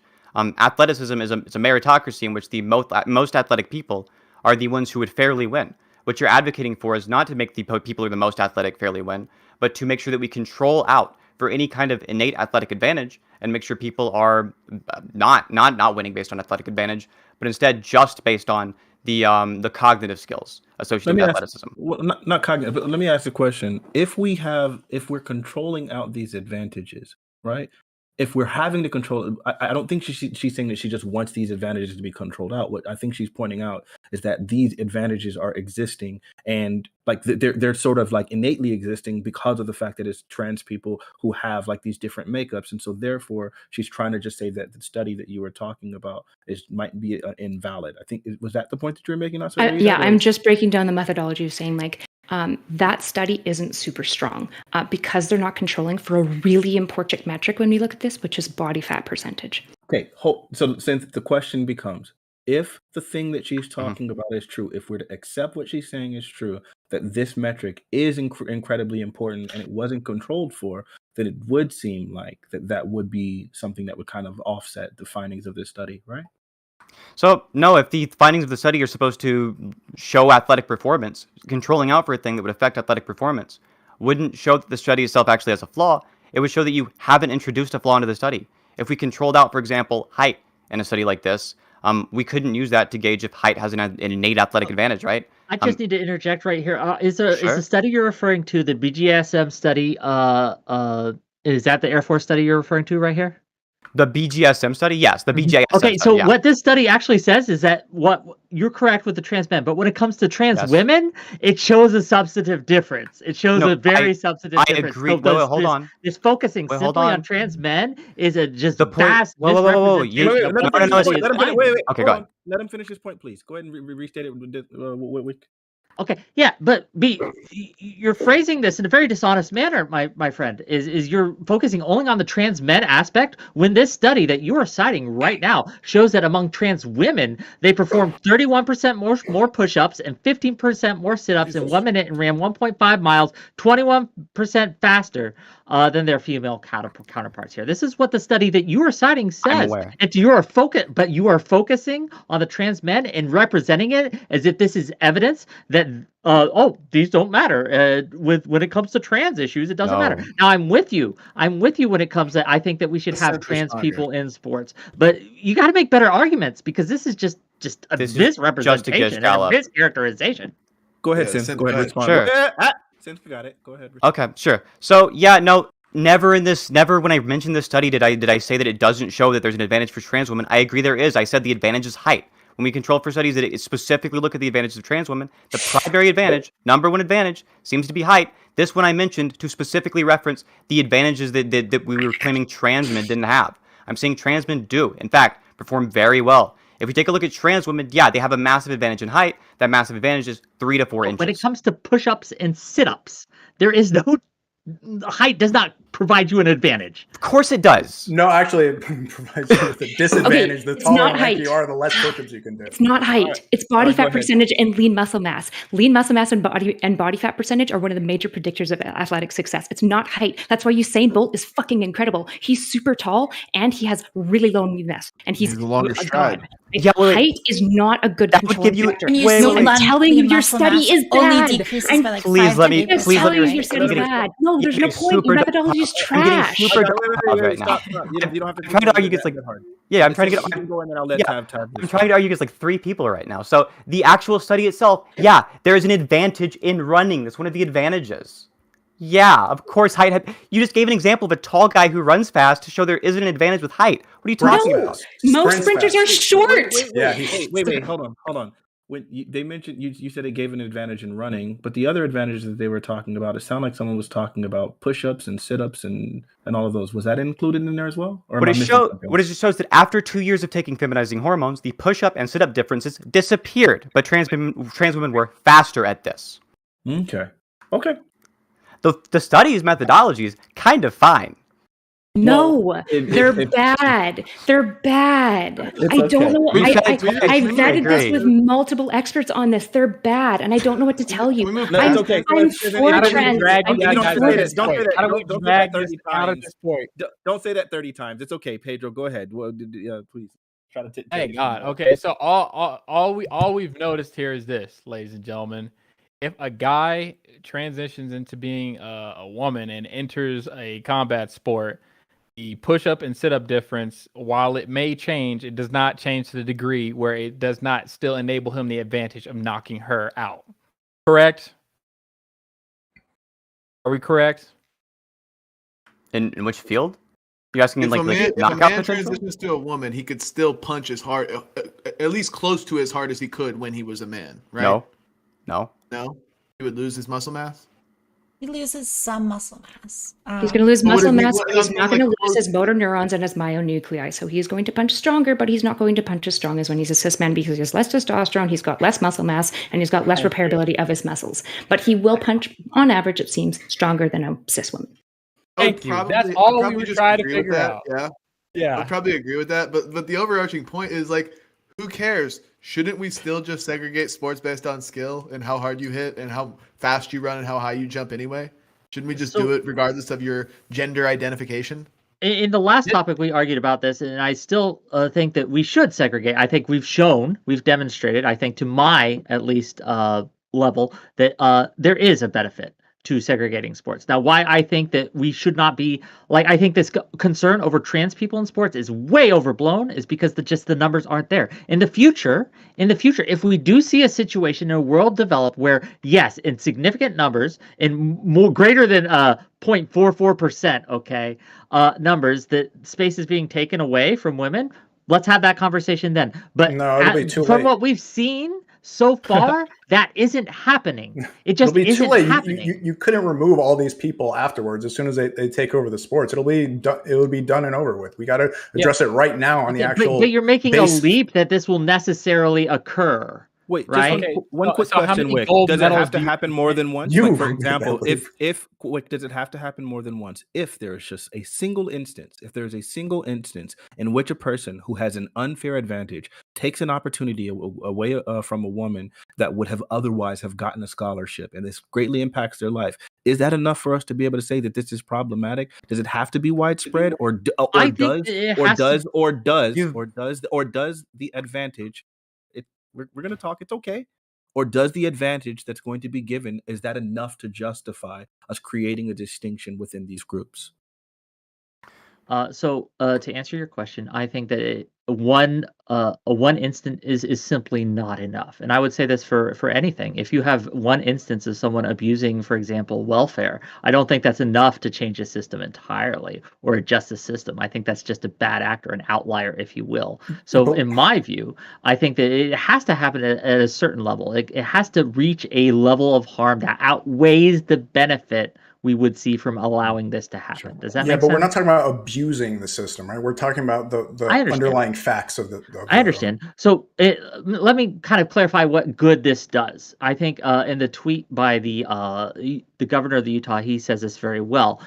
We can see, and we have data that shows that even just a little acceptance of trans individuals decreases their suicidality. It helps them live better, more fulfilling lives. And I think that good outweighs any potential harm that I can see happening by allowing trans women to compete in sports. I just see that the net good where outweighs the possible problematic areas. I'm not saying there's no problems here. I'm saying that the net good is outweighing the harm that it is doing as of right now. This might change in the future, and if it does change, if the calculations, if the variables change, we can discuss it then. But as of right now, today, I see that the math lies with allowing trans people to participate in the sports that they're choosing. Yeah. I have a question for anyone on this panel, just to like sort of clarify people's positions. Does anyone here think that women's divisions should be forced to take on trans women and have them compete against cis or biological women? Yeah, Wait, who said that? me, I did. Okay. Yes, same. I agree. Agreed. So wait. I have a question for Sin and- specifically off of that. Sure. Is it like, so what are your standards for a trans woman like being able to go into the women's division? Like, what's the criteria? Sure. I think there's a safety concern is for things like combat sports, which we mentioned earlier. And No, there I wouldn't. Yeah.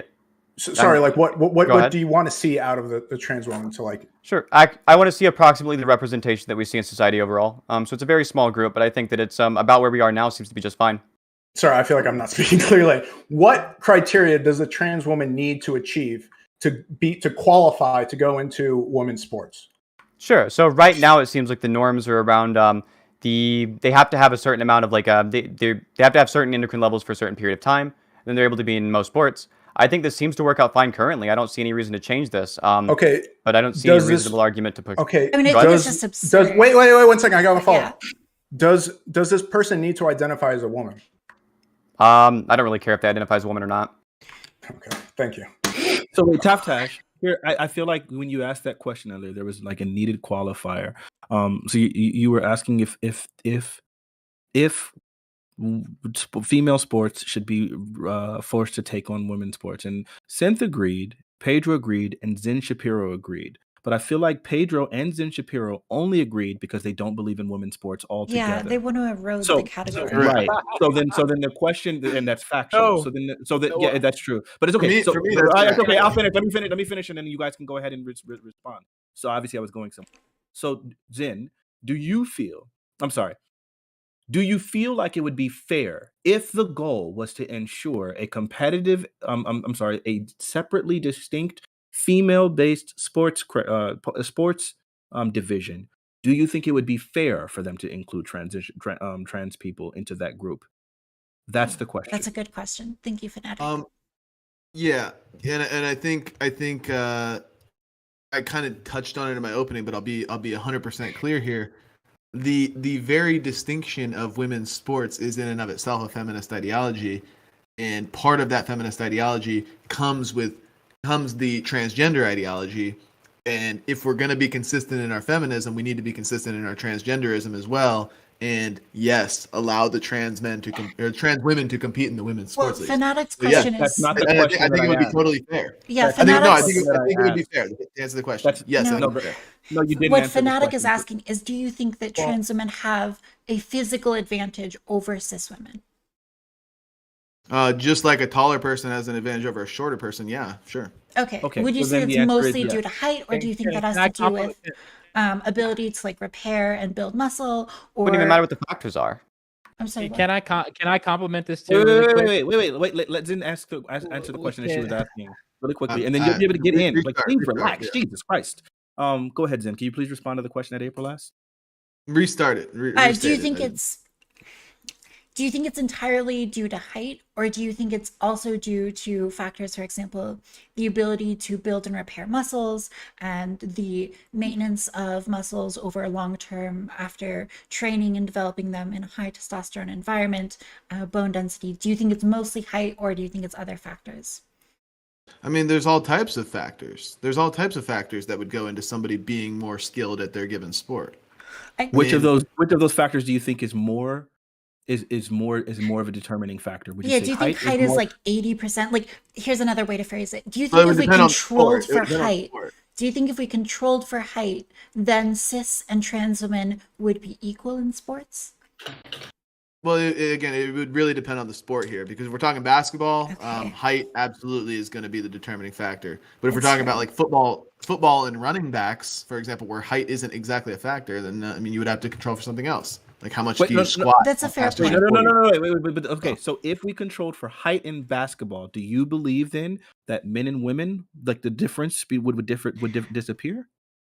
Well, Okay, between so- trans women and cis women, if we actually- controlled for height. Actually, that I think it would certainly shrink, but I think men would still probably come out on top just because they're faster and stronger. And then what about in football? Would it disappear?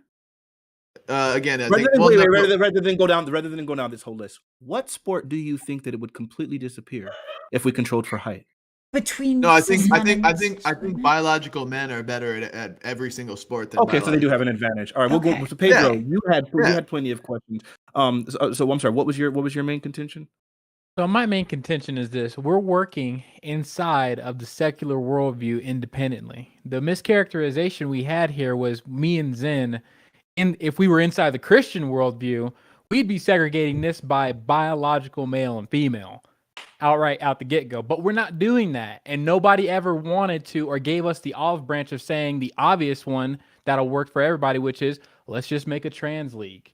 If you have transitioned at any period in time, you can go in that league. That's Stop it. becoming That the would have problem been the with olive that, branch we would have Pedro, accepted. we don't have But you didn't enough want trans- that. real quick. You didn't If I want to may, give us that, so Pedro. we're working inside this worldview. Pedro. We're saying, all right, so the gloves are off. Pour all of the mixes together. They will naturally separate based on their performance in whatever sport you can claim. So my problem Meaning, with yes, that, Wiram is exactly correct. What will naturally happen with women in their sports is a lot of them will be discouraged to even compete because somebody doesn't want to get knocked out by Conor McGregor or go up against a JB Penn. No girl is with the common sense of actual how fighting sports work or physical contact stuff like that will want to do that. So naturally, what's going to happen is you're going to see a lot of women just not participate in sports, and it's going to disintegrate into this what? Biological men still always staying at the top, that category being there, and like transitioned people taking over that other tier. It's just gonna That's naturally male happen. okay, so Pedro, the problem I have with the trans only league is it comes back again to numbers. There's simply not enough of them to have their own league. As we took the stats, which I have in front of me for Utah, there's 4. There's 4. They just can't, and they effectively cannot have their own league. So I don't think that's a solution to the problem. I don't think that's what Pedro is Well, saying, sir, though. that's not that. But here's what I'm saying. That league doesn't Pedro. have to exist. But what you're doing essentially with the whole let's push for equality, we got to be inclusive. This is the natural outcome of where you go. Me and Zen are taking everything you guys want to its ultimate conclusion. There will I be think we could stop before then. Like, we don't have to take things to their extreme conclusion. We don't have to. It's Why not would we? extreme. What It's if- not I extreme? think it There will is. be no woman who transitions over to being a man that comes up able to knock out Conor McGregor or whatever biological male is holding the title at that time at whatever weight class. It'll never happen. I'm sorry, sir. It just won't. Can I jump in here? So part of the basis of like a gender-based segregation of sports is that sex is broadly correlated to morphology. That's why we do it, right? Because there are morphological differences between men, males, and females, right? And so what if we could scientifically find a way to create new categories that would allow trans athletes to compete fairly and also accounted to the variance of morphology that these differing individuals will have, but also give them categories where they can have gender confirming? Because a big issue for trans people and not being included in like a woman's category is that woman is their gender identity. They don't want to compete in men's because it's not part of who they are. So what if we created new categories that were based on more complex morphology that accounted for the fact that trans people exist in our world and they're going to continue to, and they're going to be more and more of them as the world continues? Would we be open to that? When you say more and more, But they're not going to be open. Not so erudite. We can actually build a bridge with you, right? And say, hey, you actually have some sense here. You can acknowledge that there is an extreme difference within the biological genders or the biological sexes that's going to take place here. We can Right. talk to you. But the But majority most- of people aren't you. No, they're not you. No, most No. people in You're a sports minority are, in your right? thought class. Wait, The majority. on this I'm panel, pretty she's sure in the most majority. people agree with this. I would say Yeah, most. I I would mean- say synth is actually like more like on the Yeah. online left. Yeah, synth has a pretty standard position that's like kind of anti-scientific, and that's fine. But I would say actually, when you get into like general population, most people would broadly agree that pretty obviously there are biological differences between the sexes, and if you want to morphologically analyze them, we could find fair ways for trans people to compete in varying categories that just account for their morphology. You could have trans men who could choose to be on or off T, and that could put them in different categories based on their testosterone. You could have different, like, you can account for these things. And Could I address body the strong man of my fat, position? just Can to I say ask- this, Can I ask a body question? fat is a great way Really to do quick, it. can I address this? Let's not have 8 people talking. Go Could I ahead. really Go ahead, quickly Steve. address this? Yeah, I'd like to address the straw man of my position, which is that I don't think there are any biological differences. I said several times there are. A huge primary factor, and that is height. I agree that there are other factors, right? Other factors which are less significant. You can shake your head no, but a large factor, and that is height in many, many sports. The idea that there are no biological differences is never a position I've held. It's a complete straw man. That's fair. You're just really bad with science as far as like controlling factors. No, Because no, we're not doing height that. is We're not a not controlling doing that. factor. Hold on, It's hold on. just a straw man. Wait. We're gonna take that back. I'm getting in here and just taking shots for no reason. You've been getting a little edgy. Just go ahead and chill with all of that. Anyways, go ahead. Can I ask you a question, Erudite, please? Sure. So if we could, if as we know, there are medical advances all the time, scientific advances all the time. If we ever do get to a point where we can entirely eliminate all the differences between a cis man, or a cis woman, and a trans woman, if we ever get to that point, would you change your position on this? Would you allow trans women that have undergone these processes to compete with cis women? Would you think that would be a net good? I'm not opposed to them competing Okay. now. I just want to make sure that there's fair play. So, for example, trans women who have not gone through male puberty seems to be a lot more comparable with cis women. I have no issue with that. It's more so for people who've gone over puberty. And to be honest, it may be the case that in 20 years, most trans individuals might not have actually gone through their sex at birth puberty. So it might become a moot point with time. Like, who knows? Okay, that's basically what I wanted to kind of clarify and to get at and to kind of understand, because I think most reasonable people would imagine that, like, I don't think there's anyone, even on the extreme left, who would advocate someone being able to just say, oh, I'm trans, and then compete immediately in women's sports. I think even the standards we have now shows that people are required to go through a minimum of process with HRT or other kind of hormone therapy. And Yeah, things like I think that. it's about 1 to 2 years. It seems to be that after about 2 years, trans women's hemoglobin T levels are pretty close. There's a little bit of controversy about, like, usually it's 10 nanomoles per liter of T is allowed in trans women. And there's some controversy because no cis-born woman will ever achieve 10 nanomoles of testosterone. So there's like a couple of dynamics to still work out there. But yeah, after 2 years of HRT, a lot of things come back, but a lot of the benefits conferred during male puberty can't be controlled very well for, except through body fat percentage. It's actually a really good control for this. What It's a about really if good potential solution. What about if a woman identifies as a man Can that trans man now immediately go compete in the men's division if Well, he so No, that's chooses? not even allowed right 2013 now. Well, in 2013, for example, there was a woman, because in the NFL, for specifically, there's no rule saying that women can't try out for the NFL, and they did. A woman, I forget her name off the top of my head, but in 2013, she went out to be a kicker for one of the NFL teams. She was allowed to try. There's nothing wrong with that. Why not? See, I Well, yeah, love but I the mean, like in a high school, for example, where they have like specifically segregated men's and women's basketball, or something. Just insert whatever sport where it's specifically segregated. It's not co-ed, and the woman identifies as a man now.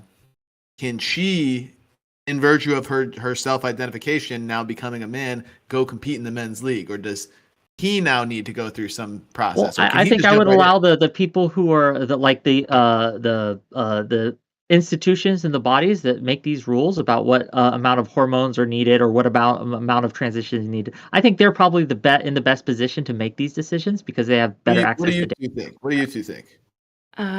Sure. So I'm really big on this body fat percentage because it's a non-arbitrary, non-gender related, tangible metric that we can actually control for really well. So I think it does best for kind of all parties involved and doesn't disadvantage one specific party. That's why I'm for it. If now, empirically, if there's a better method that comes out for controlling morphology beyond body fat percentage, I'm for that. The issue is that I'm concerned is that a lot of the decisions being made on trans sports is highly political and not empirically based. And a lot of the empiricism about it, as we found, can be politically motivated. It's why it's actually hard to find good meta-analysis looking at this stuff, because there's anti-trans people studying this and really aggressively pro-trans, and then their bias can influence it and they don't have good control factors. So right now, I'm really interested in the body fat control percentage. So you either handicap with weight. So if you allow trans women to compete, you just allow women to have 8 to 10% more body weight when they compete in combat sports. There's lots of things that you could look into this. And I'm just interested in the trans community and kind of the science empiricism community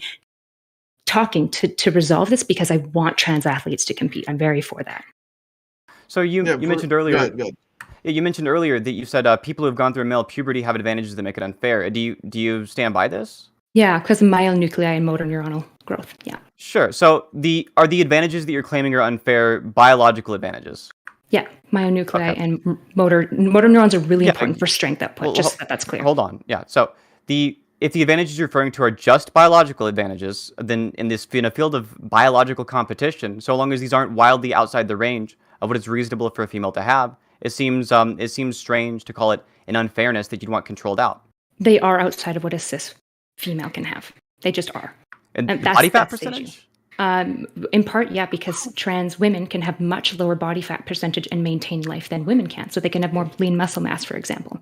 So hold on. So a trans woman who does have a much lower one than a cis woman could possibly have, I agree, it's reasonable to control out for them. But it seems like you're saying we should control it to the degree where every single trans woman is being penalized for this, just because of the fact they have a lower body fat on average. Yeah, I don't want to penalize them. I want to actually give advantage to cis women specifically. Perhaps we could look at doping cis women with testosterone. No, it's not the same thing, because it's all about competing at 100%. If you're competing against somebody that has 4 times the amount of testosterone, I wouldn't really say that that's fair. Just like if somebody's competing on steroids, we wouldn't say that that's fair. Really quick. So if you're saying that I'm not disadvantaging one person, I'm advantaging their competitor, then you are disadvantaging one person. Well, it's not black and white, right?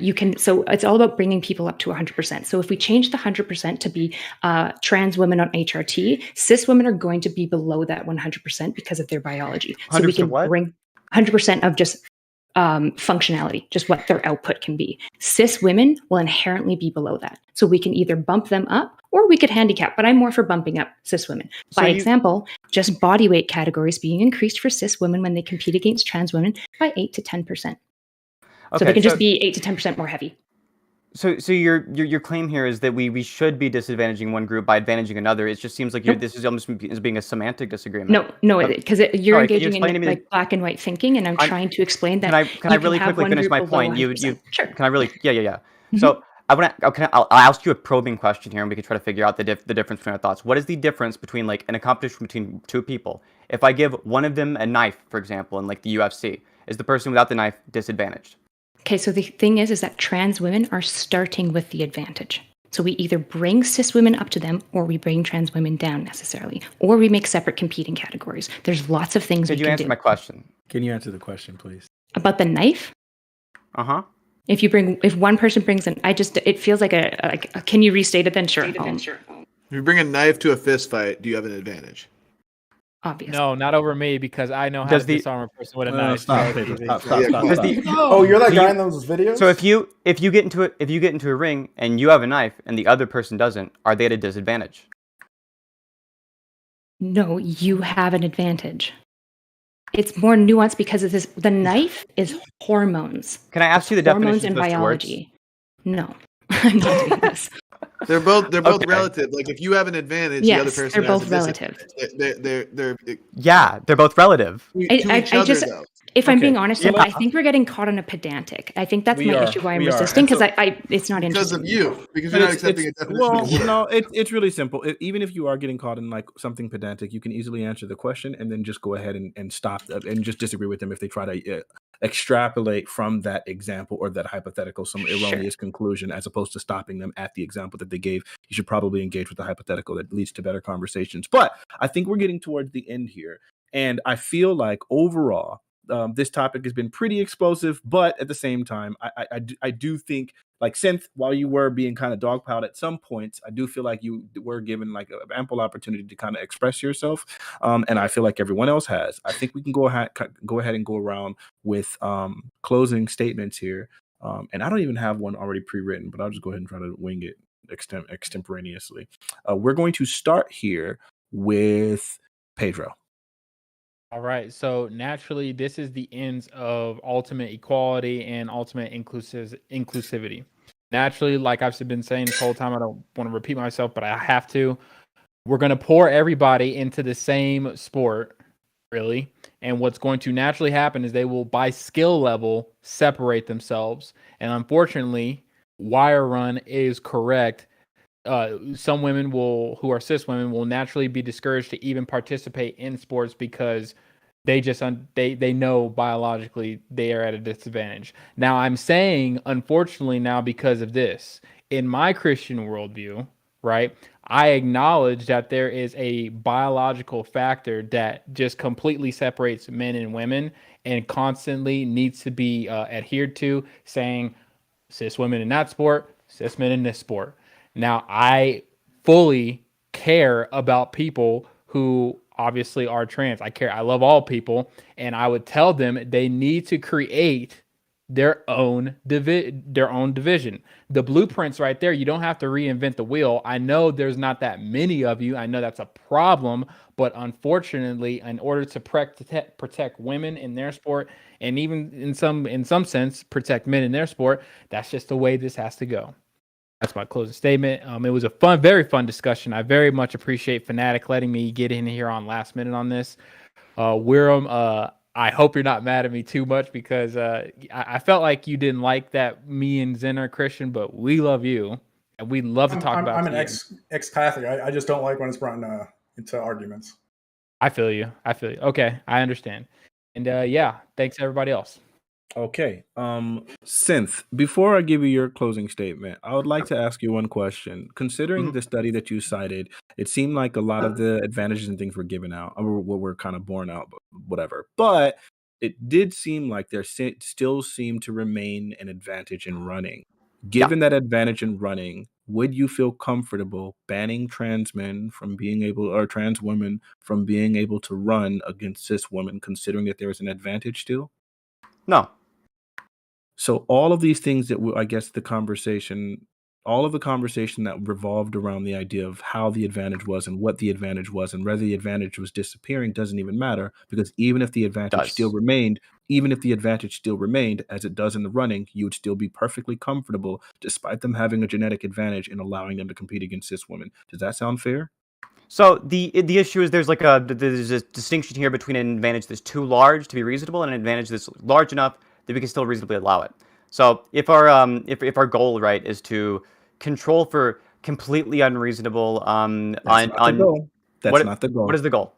The goal is to stay consistent with the obvious advantages that we have obviously witnessed within sex that seem to be insurmountable, and determining that since these things are insurmountable, being a trans individual doesn't eradicate those advantages, specifically in the sport of running, and therefore maintaining the status quo and making sure that competition is fair and equal by making sure that trans individuals who have this advantage, such as sex, that we've already determined is insurmountable, that they don't compete against cis women. That's Whoa, what whoa, it is. whoa. Now, We never.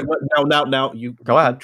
you can try to then stretch this to say, well, do we give an advantage to anybody who has had X amount of training? Do we stop for the advantage of people who have one eye, or do we stop? And you can start coming up with and erecting any sort of various. Matt, can I address advantages your point? I got you. I'm going to finish, and after I finish, then you will, right? And then after you can clearly choose to do that and start erecting all sorts of random and extraneous advantages. But these specific advantages, the one specifically about sex, seems to be one that is fixed, that we all understand as a society has existed. And if we can't eradicate that, if that's something that can't be given away or destroyed by transgenderism, then it seems like that would be a reason for maintaining some sort of distinction there. But that's just my belief. And now you can go ahead and respond to that and then give your open statement. Your closing statement. Sure.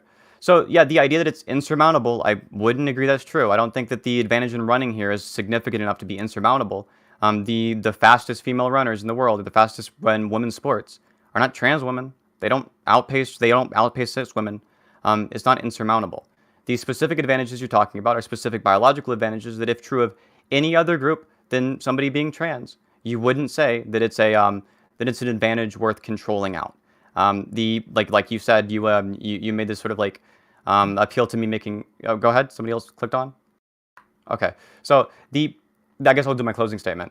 These ideas that there are that bringing up these other hypotheticals is somehow unfair, I don't think is accurate. I think if you were to take a look at somebody who goes through Brittany Griner's puberty, they have advantages that make it unfair to everyone who didn't go through Brittany Griner's puberty by that definition, and we wouldn't give other women stilts.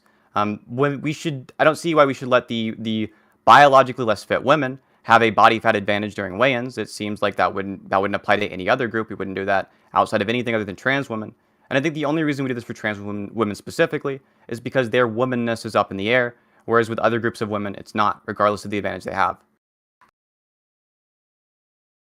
Okay, and let's go ahead and go with Wick. Okay, so I think that it does a more good to society to allow trans individuals to compete in the sport of their choice than it harms it at this point in time. These numbers might change in the future. It might become an overwhelming issue, but far as I can see, as much research as I've done on this thing, it's just not happening in the way it's being presented as it is happening. And I think it's a bit of fear mongering to act as if it must happen in the future this way. I think we can actually take steps to prevent it from happening in the future this way. I think requiring hormone therapy for a certain amount of years. I think that maybe requiring a certain minimum body fat percentage, perhaps, if that's the measures they want to take. But overall, I think that we should allow the institutions that run these sports to make these decisions, because they're in the best position to know the science, to know the data, and to see how it affects in coming out. We've allowed trans athletes in sports in the Olympics since 2003.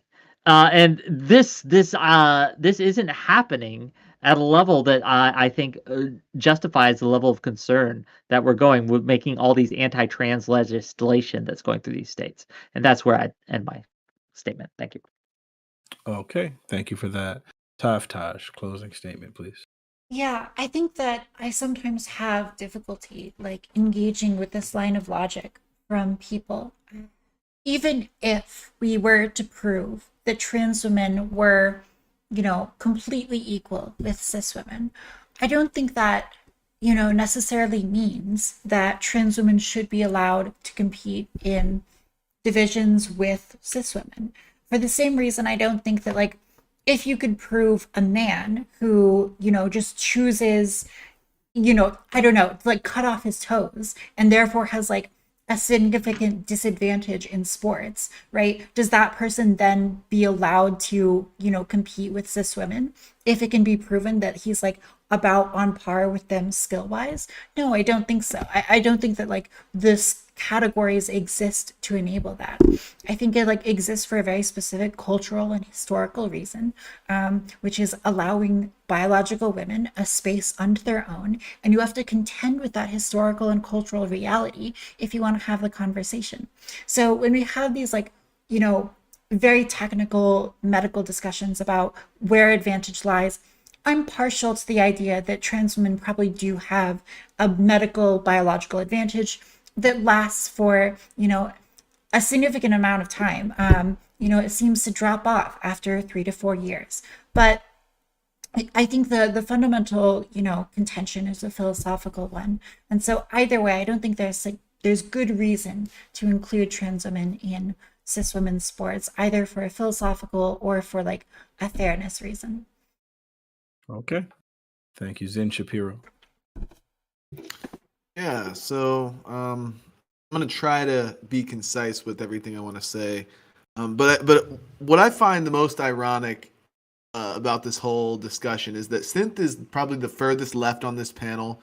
Pedro and I are unmistakably the furthest right on this panel, yet we agree with each other the most. Where ultimately our conclusion is that sports should just be segregated by skill level. I think they both agree with me on that, at least to some extent, to some large extent, even. And I take a little bit different approach than Pedro here, because I'm more so taking the accelerationist position that if we're gonna have transgender ideology in our society and we're gonna incorporate that in sports, the only valid qualifier for being trans in my book is just self-identity. So just let that be the criteria. If you identify as a woman, go compete in the women's leagues. That will speed up the process to pricing the women out of the market, because they're just simply not equipped for competing against biological Erudite men. is so great. And it will self-segregate by skill at some point. I don't know, the lead on the conversations. And frankly, I don't believe that anybody because I think she was going to make the points that I wanted to make, except much better than me. Under a protected class like women, and that's why I'm saying people are like, why are you being quiet? Being that women are not, I think she's just making my points equipped for this biologically, they really shouldn't be in this industry per se, unless it's something like a good example I can think of is like gymnastics or cheerleading, things that are like, I'm sorry, women are more elegant, so they're more equipped for those kind of sports. I think she's but pretty cool. in the general paradigm, they shouldn't even be competing in sports in my book. They should be homemakers. They should be in the kitchen, and to cap it off, so fucking wrong. You should read Plato. The whole notion of like Christianity or religion not being a fair play for discussion, I disagree with wholeheartedly. Because to quote my favorite political commentator, and this is my last statement, his name is John Doyle. He states that if you do not acknowledge that religion and politics are inherently linked, you clearly know nothing about either. And that's where I derive my truth from. That's where I derive my positions from. Yeah. And that's it. I would love to have a discussion with Not So Erudite. I believe Not So Erudite, you're the last. I think she'd be really interesting to talk to. Or Wyron. Actually, we're gonna go Not So Erudite, and then we'll let Wyron. Okay. Yeah. So I really want trans women to be able to compete. And I'm even open to allowing them to compete with cis women in sports. I just want a solution, because I'm concerned that even if the research bears out and there's no difference, there's unquestionably a perceived difference that is actually probably going to increase transphobia and hatred. And I'm very concerned about that. I think that there is an obvious difference. And so this perceived unfairness is borne out. What I'd like to do is look at solutions, because I want trans athletes to be able to compete. It seems to be the case that biological females require a higher body fat percentage to sustain life. Trans women will not require that higher body fat percentage. This means that there's going to be a difference in their capacity for generating power through sheer lean muscle mass and testosterone levels. I'm interested in looking at things and solutions. For example, right now we already have, broadly, it's about 2 years that trans women have to be on HRT. I think that's a really good solution, because it seems to get their testosterone pretty close and their hemoglobin and red blood cells. It doesn't account for more of the permanent things from a male puberty, which is why I've suggested that the body fat percentage, when we look at research, it seems to mitigate most of the differences that we're going to see in just body size differences if we just control for body fat. So that either means allowing cis women to have a slightly higher body fat percentage or weight, or that's probably actually the best situation in my position. This would allow trans women to compete with cis women. They could have their gender identity, and cis women wouldn't just be destroyed out of this. Now, if there is a more empirical solution that comes up, I am completely open to that as well. I just want to see the answers to this to be driven by data, not just pure rhetoric and opinion alone. And I'm concerned that that's where it's going. And I actually think that the body fat percentage could help trans men if it turns out to be the case that they're also disadvantaged when competing against cis men. Okay. And we're on. Yeah, sure. Yeah, I was going to comment on the fact that Synth and the two conservatives seem to agree on how things should go forward.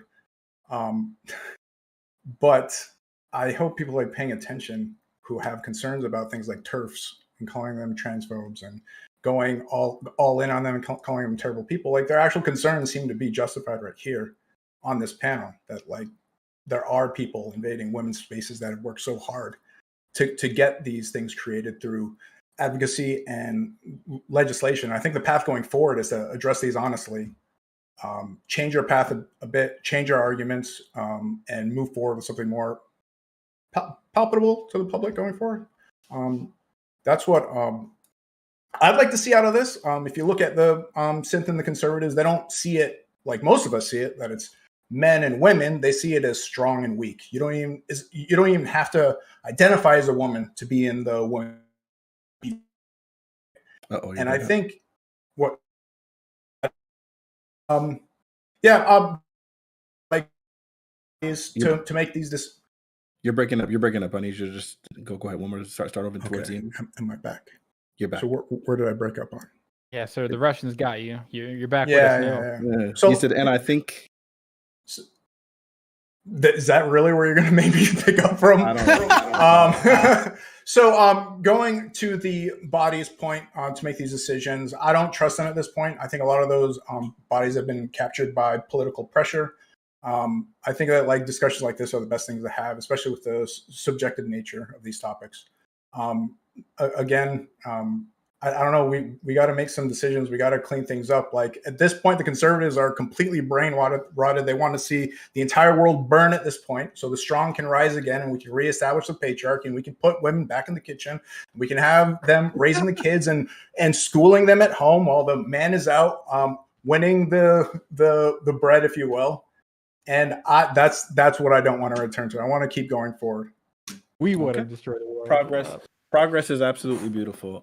What I will say is these conversations are important because it is incredibly subjective. This is by far the hardest panel it was for me to stay out of. Like I felt like so many times I wanted to get really, really, really heavily involved. And every time I started kind of getting in a tiny bit, I would have to check myself and say, nope, you're not a freaking panelist. So you got to hold that. And I think that's the difficulty in being part of the conversations. But I do believe that as a moderator, I did help facilitate the conversation to make sure that everyone was able to express themselves and all of the opinions went forward. And I thank you guys all so much for being a part of this. I think just to give a really, really quick ending take to this, I would say that we obviously recognize sex as a really, really huge advantage. When we're controlling for advantages within sports, we're not trying to weed out literally every single advantage. We're trying to lead out some of the most obvious and seemingly insurmountable advantages. And one of the most heavy determining factors within sports is freaking sex. So if you take something, for example, the women's world record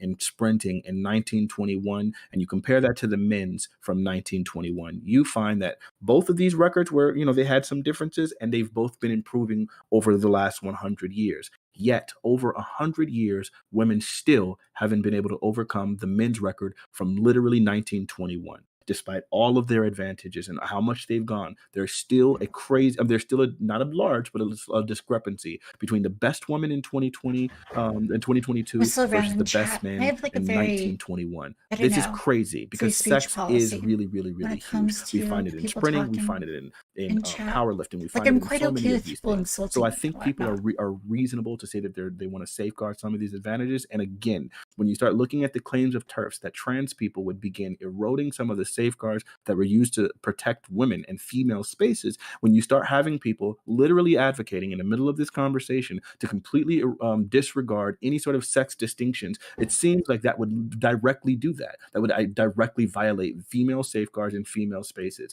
And I think that their argument is now gaining purchase. And I think that that's problematic. I'm not a TERF necessarily, but I definitely feel like there is some sort of merit to that argument. And I think this conversation kind of details that, despite the fact that I'm very happy that people were able to have it. It did get a little heated. These are crazily opinionated and subjective topics where people get emotionally invested, and it can be very frustrating when you feel like you're beating your head up against the wall. But for the most part, I feel like a great conversation was had. I think that's partially due to the will and effort of every person that's here on this panel right now. I thank you, Taftash, Wick, Zen Shapiro, Wirun, Pedro, Not So Erudite, and Synth. I know that Twitch is typically a space where we get really crazy, really heated, and start yelling and screaming and acting a dang fool. And I love it. And I think those are great things. But sometimes I do want the conversations to be had. Not everybody is terminally online. Not everybody is terminally on Twitter or Twitch. And some of these conversations I'm hoping can eventually get to the point where we're able to use these as models for people who are a little bit more busy and probably not as invested in these conversations, to see some of the nuance in the other people's opinions, such that we can elevate and start making inroads, and so that we can be a little bit more unified.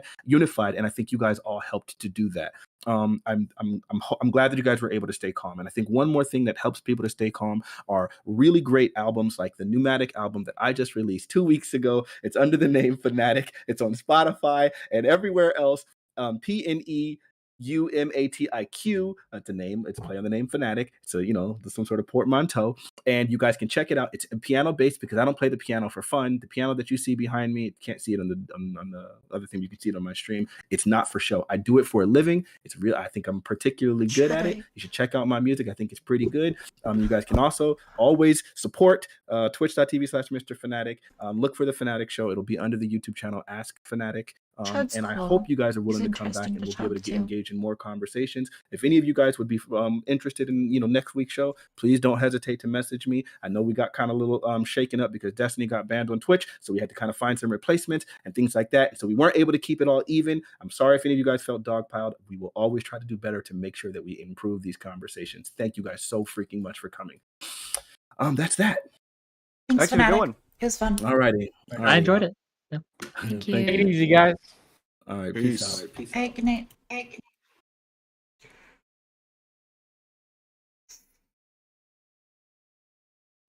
Great stream, guys. I love you all so much.